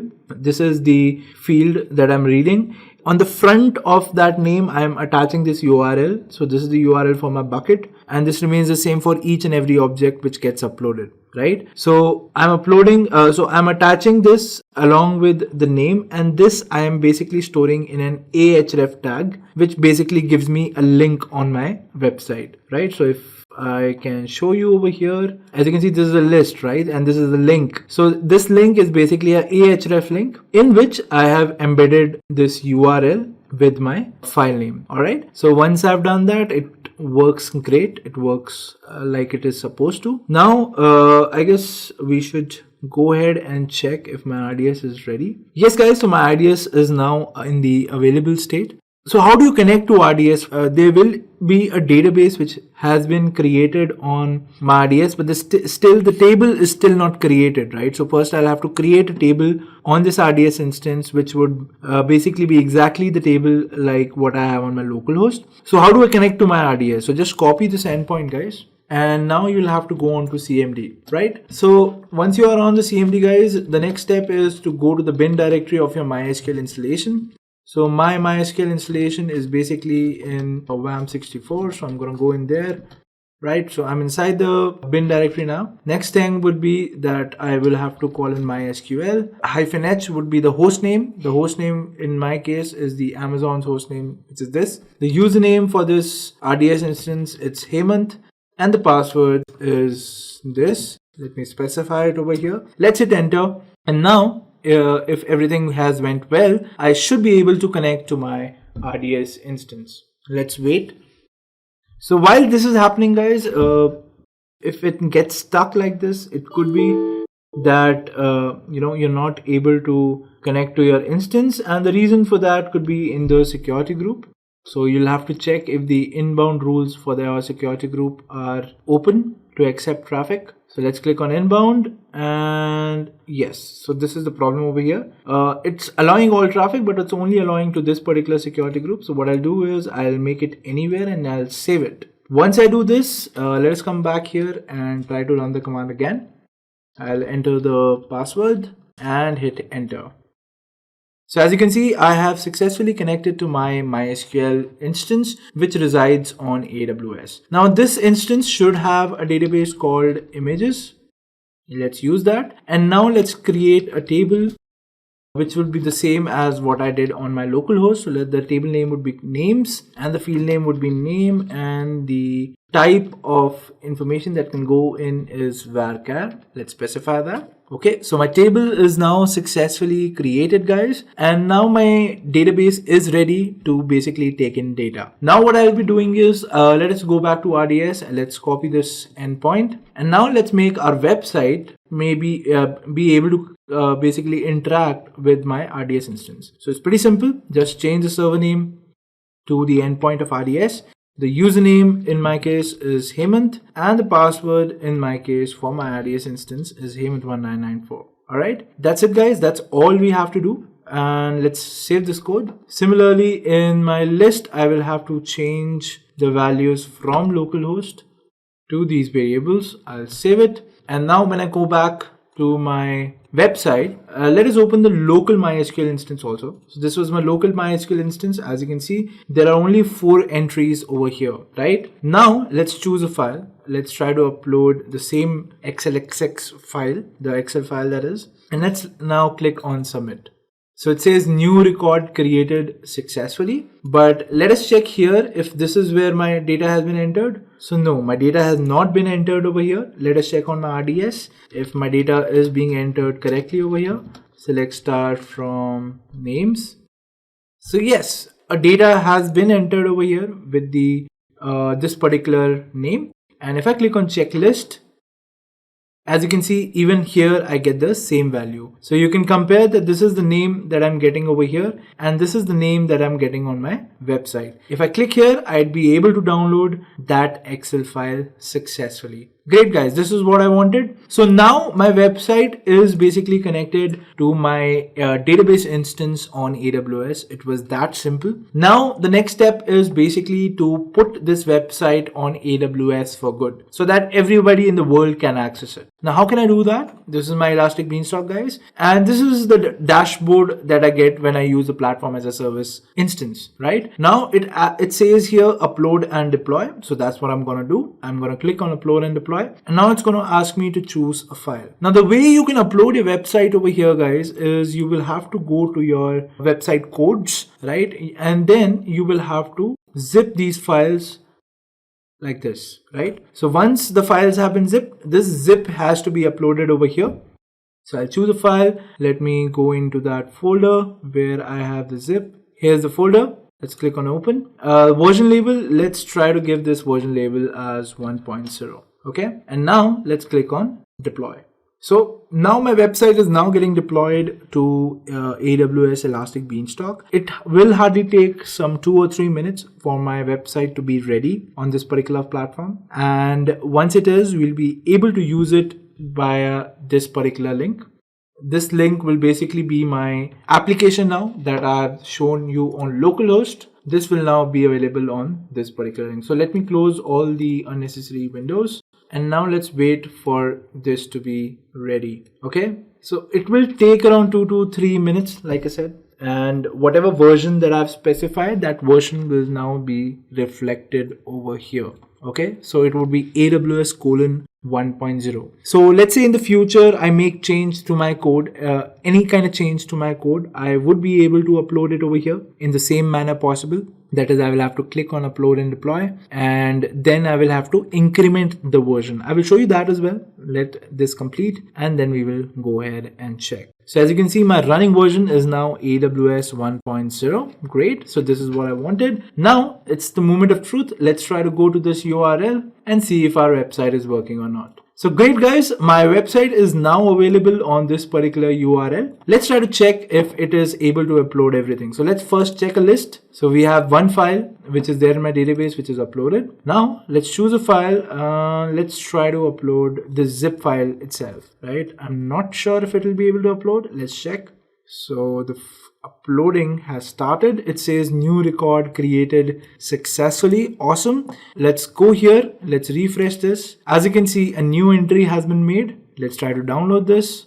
So as you can see, the zip is being downloaded. And if we go to our S3, if we refresh over here, you can see the zip is present over here as well. And my zip is also downloaded. If you want to verify if all the contents are fine or not, let's do one simple step.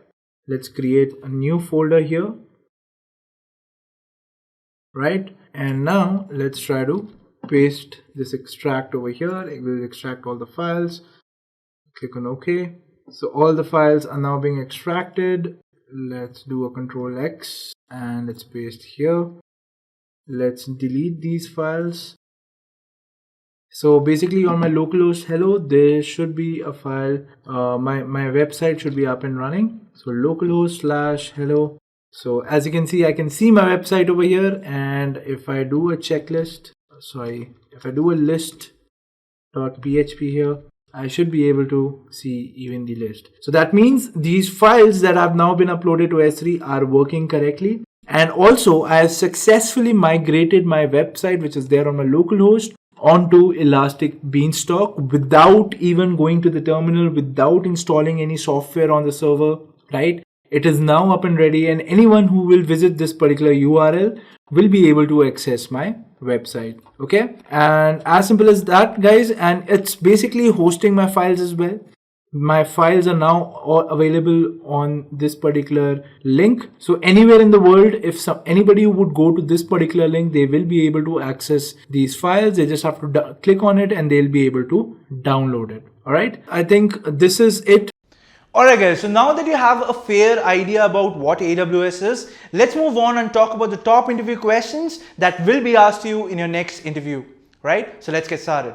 So the first question says, what is the difference between an AMI and an instance? So guys, an AMI is nothing but a template of an operating system. It's just like a CD that you have of an operating system which you can install on any machine on the planet, right? Similarly, an AMI is a template or is an installation of an operating system which you can install on any servers which fall into the Amazon infrastructure. All right, you have many types of AMIs. You have Windows AMI, you have Ubuntu AMIs, you have CentOS AMIs, etc. There are a lot of AMIs that are present in AWS Marketplace, and you can install them on any servers which are there in the AWS infrastructure. All right. Coming on to instances, what are instances? So instances are nothing but the hardware machines on which you will install AMI, right? So like I said, AMIs are templates which can be installed on machines. These machines are called instances, And again, instances also have types based on the hardware capacity. For example, a 1 CPU and 1 GB of machine is called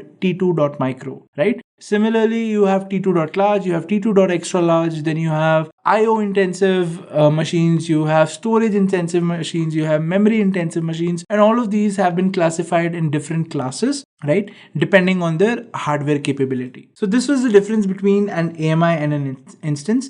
Our next question asks us, what is the difference between scalability and elasticity?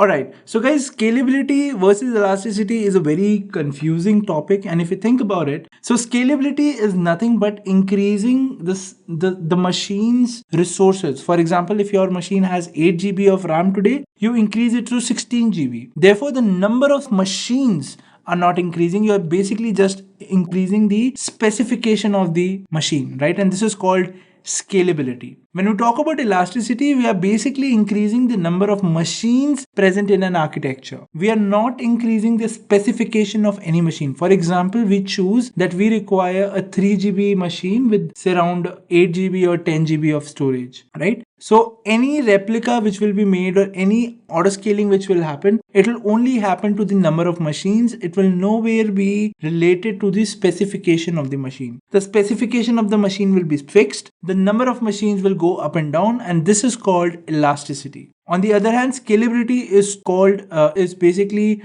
termed as the change of the specification of the machine. That is, you're not increasing the number of machines, you're basically just increasing the specs of the machine. For example, the RAM, the memory, the hard disk, etc. And this is the basic difference between scalability and elasticity.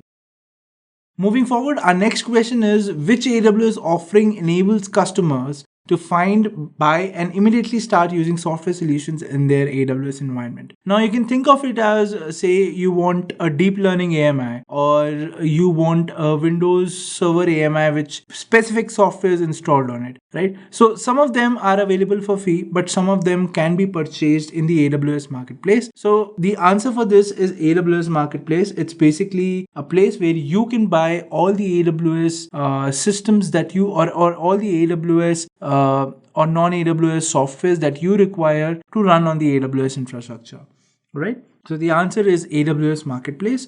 Moving on, our next question would fall under the domain of resilience architecture. So all the questions that we'll be discussing henceforth in this domain will all be dealing with the resiliency of an architecture. All right. So a customer wants to capture all client connection information from his load balancer at an interval of 5 minutes. Which of the following options should be chosen for his application? All right. So I'll read out the options for you. The option A says enable AWS CloudTrail for the cloud balancer, for the load balancer. Option B says CloudTrail is enabled globally. Option C says install the Amazon CloudWatch logs agent on the load balancer. And option D says enable CloudWatch metrics on the load balancer. All right. Now, if you think about it, CloudTrail and CloudWatch are both monitoring tools. So it's a bit confusing, but if you have studied it deeply, or if you understand how CloudTrail works and how CloudWatch works, it is actually not that difficult. All right. So the answer for this is A, that is, you should enable AWS CloudTrail for the load balancer. Reason being, option B is not correct. CloudTrail is not enabled by default or is not enabled globally to all the services. Option C says install Amazon CloudWatch. So option C and option D, you will not even consider. Reason being that you're talking about the log of the client information, right? What all people are connecting to the load balancer, what IP addresses are connecting to the load balancer, etc. CloudWatch deals with the local resources of the instance that you are basically monitoring. For example, if you are monitoring EC2 instance, CloudWatch can monitor the CPU usage or the memory usage of that particular instance. It cannot take into account the connections which are getting connected to your AWS infrastructure, right? On the other hand, CloudTrail deals with all these kind of things wherein client information or any kind of data which can be fetched from a particular transaction, all of that can be recorded in the logs of CloudTrail, and hence for this particular question, the answer is enable AWS CloudTrail for the load balancer. Moving on, our next question is, in what scenarios should we choose classic load balancer and application load balancer? All right. So for this question, I think the best way to answer this question would be to understand what exactly is classic load balancer and what exactly is application load balancer. All right. So a classic load balancer is nothing but, it's an old-fashioned load balancer which does nothing but round-robin based distribution of traffic, which means it distributes traffic equally among the machines which are under it. It cannot recognize which machine requires which kind of workload or it requires which kind of traffic. Whatever data will come to a classic load balancer will be distributed equally among the machines which have been registered to it. On the other hand, application load balancer is a new age load balancer which basically deals with identifying the workload which is coming to it, right? It can identify the workload based on two things. It can either identify it based on the path. For example, you can say that you have a website which deals in image processing and video processing. So you can say it might go to intellipaat.com/images or /videos. So if the path is /images, the application load balancer will directly route the traffic to only the images servers, right? And if the path is /videos, the application load balancer will automatically route the traffic to the video servers. And this is application load balancer. So whenever you are dealing with multivariate traffic, that is traffic which is meant for a specific group of servers, you would use application load balancer. On the other hand, if you have servers which do the exact same thing, right? You just want to distribute the load among them equally, then in that case you would use a classic load balancer. Our next question says, if you have a website which performs two tasks, that is rendering images and rendering videos, both of these pages are hosted on different parts of the website but under the same domain name. Which AWS component will be apt for your use case among the following? Alright, so this I think is an easy question, reason being we just discussed this, right? So the answer for this is application load balancer. Reason being, the kind of traffic which is coming is specific to its workload, and this can be differentiated easily by an application load balancer. Okay, so we are done with the resilient architecture questions. Now let's move on to the performance architecture domain, where we'll be discussing about how to about architectures which are performance driven, right? So let's take a look at the first question. So the first question says, you require the ability to analyze a customer's clickstream data on a website so they can do behavioral analysis. So your customer needs to know what sequence of pages and ads their customers clicked on. This data will be used in real time to modify the page layouts as customers click through the site to increase stickiness and advertise click-through, which option meets the requirement for captioning and analyzing this data. All right. So the options are Amazon SNS, AWS CloudTrail, AWS Kinesis, and AWS SES. So let's first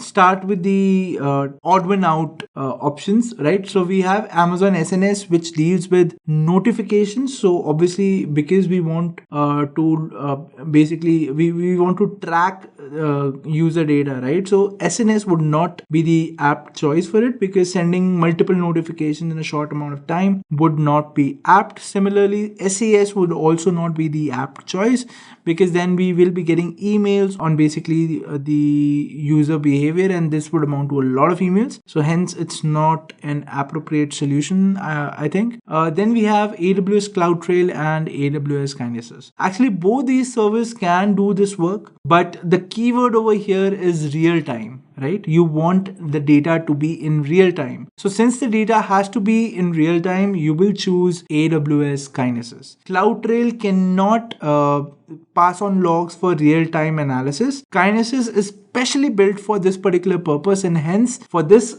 particular question, the answer will be AWS Kinesis. Moving on, then our next question is, you have a standby RDS instance. Will it be in the same availability zone as your primary RDS instance? Okay. So the options are, it's only true for Amazon Aurora and Oracle RDS. Second option is yes. Third option is only if configured at launch. And the fourth option is no. All right. So the right answer for this, I want you to think about it like this: that whenever you want a standby RDS instance, it will only be there when your RDS instance stops working. Now, what could be the reasons that your RDS instance could stop working? Probably it could be a machine failure, or it could be a power failure at your at the place where your server has been launched. It can also be probably a natural calamity which would have struck your data center where your server exists. So all of these could be reasons which could lead to disruption in your RDS service, right? Now, if your standby RDS instance is also in the same availability zone as your primary, these conditions cannot be tackled, or these situations cannot be tackled. All right. So it is always logical to have your standby machines in some other place, right? So that even if there is a natural calamity or if there is a power failure, your instance is always up and ready. And because of that, AWS does not give you the option of launching your standby RDS instance in the same availability zone. It always has to be in another availability zones. And that's why the answer is no. Your RDS instance will not be in the same availability zone as your primary instance. All right. So our next question is, you have a web application running on 6 Amazon EC2 instances, consuming about 45% of resources on each instance. You are using autoscaling to make sure that 6 instances are running at all times. The number of requests this application processes is consistent and does not experience spikes. All right. So the application is critical to your business and you want high availability at all times. You want the load to be distributed evenly between all instances, and you also want to use the Amazon AMI for all instances. Which of the following architectural choices should you make? Alright, so this is a very interesting question. So basically, you want to run 6 Amazon EC2 instances, and they should be highly available in nature, and they would be using an AMI, of course, because they are auto-scaled. So which among the following would you choose? So you have the options: deploy 6 EC2 instances in one availability zone and ELB, deploy 3 EC2 servers in one region and 3 in another region and use ELB. You should deploy 3 EC2 on one AZ, that is availability zone, and 3 in another availability zone. And you should deploy 2 EC2 instances in 3 regions and use an elastic load balancer. All right.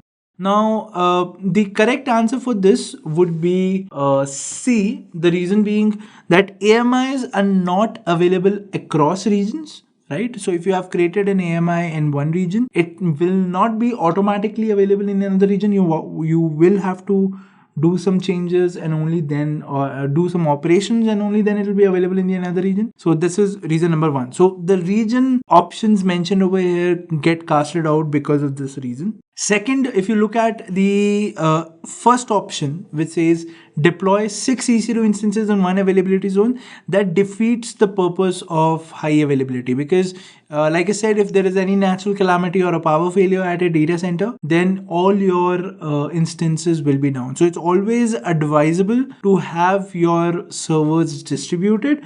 But since we have that limitation of using an AMI, and therefore and also the limitation that it is not accessible across regions, we would choose distributing our instances among availability zones. And I'd say we just had the option of 2 availability zones, right? It could be 3 availability zones and we could deploy 2 servers in each, and this would also amount to high availability. All right. And of course, because you want to load balance traffic, if you apply an ELB on top of 3 availability zones, it will work like a charm. Regions, across regions, it can become a problem, right? And but in availability zones, it definitely works and it will work perfectly. All right. So the answer for this question is you would be deploying EC2 instances among multiple availability zones in the same region across an ELB. All right. So our next question is, why do we use Elastic Cache and in what cases? All right. So the answer for this is basically related to the nature of the service of Elastic Cache. So Elastic Cache, as the name suggests, is basically a cache which can be accessed faster than your normal application. For example, if you talk about a database instance from which you are gathering information, right? If you're always dealing with the same kind of query, for example, you're always fetching the password for particular users, right? So if you're using an Elastic Cache, that data can be captured or can be cached inside Elastic Cache. And whenever a similar request comes in which is asking for that kind of data, your MySQL instance will not be disturbed. The data will directly be relayed from Elastic Cache, and that is the exact use of Elastic Cache, right? So you use Elastic Cache when you want to increase the performance of your systems, right? Or whenever you have frequent reads of the similar data. So if you have frequent reads of similar data, you'll probably be querying the same kind of data every time, and basically that will increase the load on your database instance. But to avoid that, you can basically introduce an Elastic Cache layer between your database and your front-end application, and that would not only increase the performance but also decrease the load on your database instance, right? So this was all about performant architectures, guys. Our next domain would deal with secure application and their architecture. So let's go ahead and start with the first question of this domain, which talks about a customer wants to track access to their Amazon simple storage service buckets and also use this information for their internal security and access audits. Which of the following will meet the customer requirement? So basically you want to just track access to the S3 buckets. Now if you want to track access, let's see what are the options. So you can enable CloudTrail to audit all Amazon S3 buckets. You can enable server access logging for all required Amazon S3 buckets. Enable the requester page option to track access via AWS billing, or you can enable AWS S3 event notifications for put and post. All right. So I would say the answer is A. And reason being, why is the answer not B? Because server access logging is actually not required when you want to deal with tracking access to the objects present in the S3 bucket. Requester pays option to access via AWS billing. Again, it's not required because there's a very simple feature of CloudTrail which is available to all the buckets across S3. So why not use that? And using notifications for S3 will not be apt. Reason being, there will be a lot of operations that would be happening. So rather than sending notifications for each and every operations, it is better that we log those operations so that whatever information we want out of that log, we can take, and rest we can ignore, right? So the answer for this is Amazon using AWS CloudTrail. Okay. Our next question is, imagine if you have to give access of AWS to a data scientist in your company. The data scientist basically requires access to S3 and Amazon EMR. How would you solve this problem from the given set of options? Okay, so you basically want to give a particular services access to an employee, and we want to know how would we do that. Okay, so the options are we should give him credentials for root. Second option being create a user in IAM with a managed policy of EMR and S3 together. Create a user in IAM with managed policies of EMR and S3 separately. Give him credentials for admin account and enable MFA for additional security. Okay, so a rule of thumb, guys, never give root credentials to anyone in your company. Even yourself, you should never use root credentials. Always create a user for yourself and access AWS through that user. All right. This was point number one. Second, whenever you want to give permissions to services or permissions of particular services to people, you should always create or use policies that pre-exist in AWS, right? So when I say that, I basically mean never merge two policies. Okay, so for example, if you are using EMR and S3 together, that basically means that you create a policy that gives you the required access in one document. That is, in one document you mention the access for EMR, and in the same document you mention the access for S3 as well. Well, this is not suggested. Reason being, you have policies created by AWS, which are basically created and tested by AWS. So there is no chance of any leak in terms of security aspect. Second thing is, needs change, right? So if tomorrow your user says he doesn't want access for EMR anymore, he probably wants access for EC2. Right? So in that case, what will you do? If you had the policy in the same document, you would have to edit that document, correct? But if you created documents separately for each and every service, All you have to do is remove the document for EMR and add the document for the other service that he requires, probably EC2. You just add the document for EC2 and your S3 document will not be touched, right? So this is more easier to manage than to, writing everything in one document and editing the code later to give permissions of specific services that he requires now, right? So that is something that is not much manageable. So the answer for this is create a user in IAM with a managed policy of EMR and S3 separately. All right.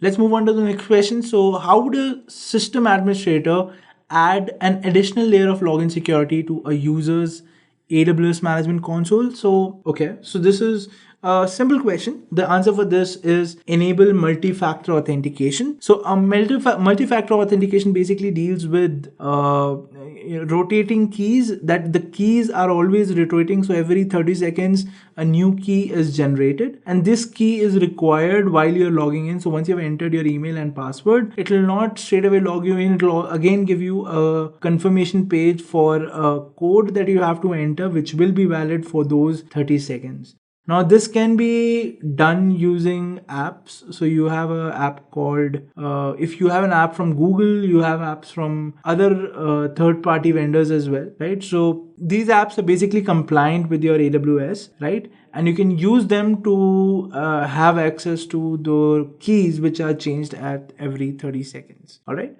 So it is better. If you want to enable multi-factor authentication, it is the best way of adding a security layer over the traditional username and password information that you enter. All right. So our next domain deals with cost optimized architectures. So let's discuss these questions as well. So our first question is, why is AWS more economical than traditional data centers for applications with varying compute workloads? All right, so let's read out the options. So we have Amazon Elastic Compute costs are billed on a monthly basis. Okay. Amazon EC2 costs are billed on an hourly basis, which is true. Amazon EC2 instances can be launched on demand when needed, true. Customers can permanently run enough instances to handle peak workloads. All right. So I'll say, because this question is talking about the economical value of AWS, option B and option C are correct. Reason being, you're charged according to the hour, and at the same time, you can have them on demand. If you don't need them after 2 hours, just pay for 2 hours, and then you don't have to worry about where that server went, right? So this is very economical as compared to the fact that when you buy servers and their need finishes, say after 1 or 2 years, when their hardware gets outdated, so it becomes a bad investment on your part, right? And that is the reason AWS is very much economical in terms of reason being that it charges you according to the hour and also gives you the opportunity of using servers on the basis of on-demand pricing. All right, so this would be the answer. So option B and option C would be the right answer for this particular question. Moving further, our question says you're launching an instance under the free tier usage from EMI having a snapshot size of 50 GB. How will you launch the instance under free usage tier? So the answer for this question is pretty simple. It is not possible, right? You have a limit on how much of snapshot size you can use that would fall under the free tier. 50 GB is not the size, is basically a size which will not fall under the Amazon free tier rules, and hence this is not possible. All right.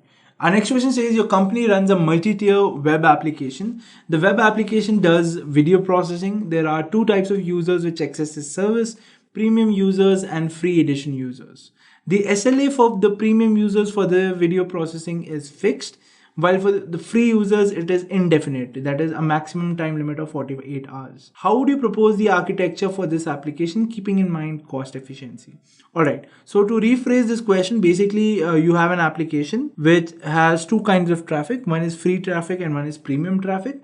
The premium traffic has an SLA that the task should be completed in 1 hour or 2 hours. The free traffic, they do not guarantee it when it will finish, and it has a maximum SLA of 48 hours. So if you were to optimize the architecture for this at the backend, how would you design the architecture that you get the maximum cost efficiency possible using this architecture? All right. So the way we can deal with it is there is a thing called spot instances in AWS, which basically deals with bidding. So you bid for AWS servers in the lowest price possible, and as long as the server prices are in the range that you specify, you have that instance for yourself. So all the free users who are coming to this website can be allotted to spot instances because there is no SLA. So even if the prices go high and the systems are not available, it does not matter, right? You can wait for the applications for processing if you're dealing with free users. But for premium users, since there is an SLA, you have to meet a particular deadline. I would say you use on-demand instances. They are a little expensive, but I think because premium users are paying for their membership, that should cover that part. And spot instances would be the cheapest option for people who are freeloaders or people who are coming free on your website, because they do not have any urgency of their work and hence can wait if required if the prices are too high for you. Alright, so our next domain will talk about operationally excellent architectures. So let's see what all questions are covered in this particular domain. Alright, so imagine that you have an AWS application which is monolithic in nature. So monolithic applications are basically which do not which have the whole code base in one single computer, right? So if that is the kind of application you're dealing with, it's called a monolithic application. Now this application requires 24/7 availability and can only be down for a maximum of 15 minutes. If had your application been not monolithic, I would say that there would be no downtime. But since it's a monolithic application, the question has mentioned, there is an expected downtime of say 15 minutes. How will you ensure that the database hosted on your EBS volume is backed up? Now, since it's a monolithic application, even the database resides on the same server as that of the application. So the question is, how will you ensure that a database is backed up in case there is an outage? So for this answer, I'll say the answer is pretty easy. You can schedule EBS snapshots for your EC2 instance at particular intervals of time, and these snapshots would basically act as a backup to your database instances which have been deployed on EC2. So hence the answer is EBS instance snapshots. Alright. Our next question is, which component of AWS global infrastructure does AWS CloudFront use to ensure low latency delivery? Now, AWS CloudFront is basically a content delivery network, which basically means if you are in the US and the application that you're accessing has servers in India, it will probably cache the application in a US server so that you can access that application faster than to send traffic packets over to India and then receiving them back. All right. So this is how CloudFront works. It basically caches the application to your nearest server, and so that you get the the minimum latency possible. And it is possible using AWS Edge locations. Okay, so edge locations are basically the servers that are located to near your place or near a particular availability zone, which basically cache the applications which are available in different regions or are at far places. Alright guys, so I hope this session was helpful to you. Please give a thumbs up if you like the content and if you want to see more of these kind of videos, and that will motivate us to create more content for you. Alright, so see you in the next session guys. Have a great day ahead and goodbye.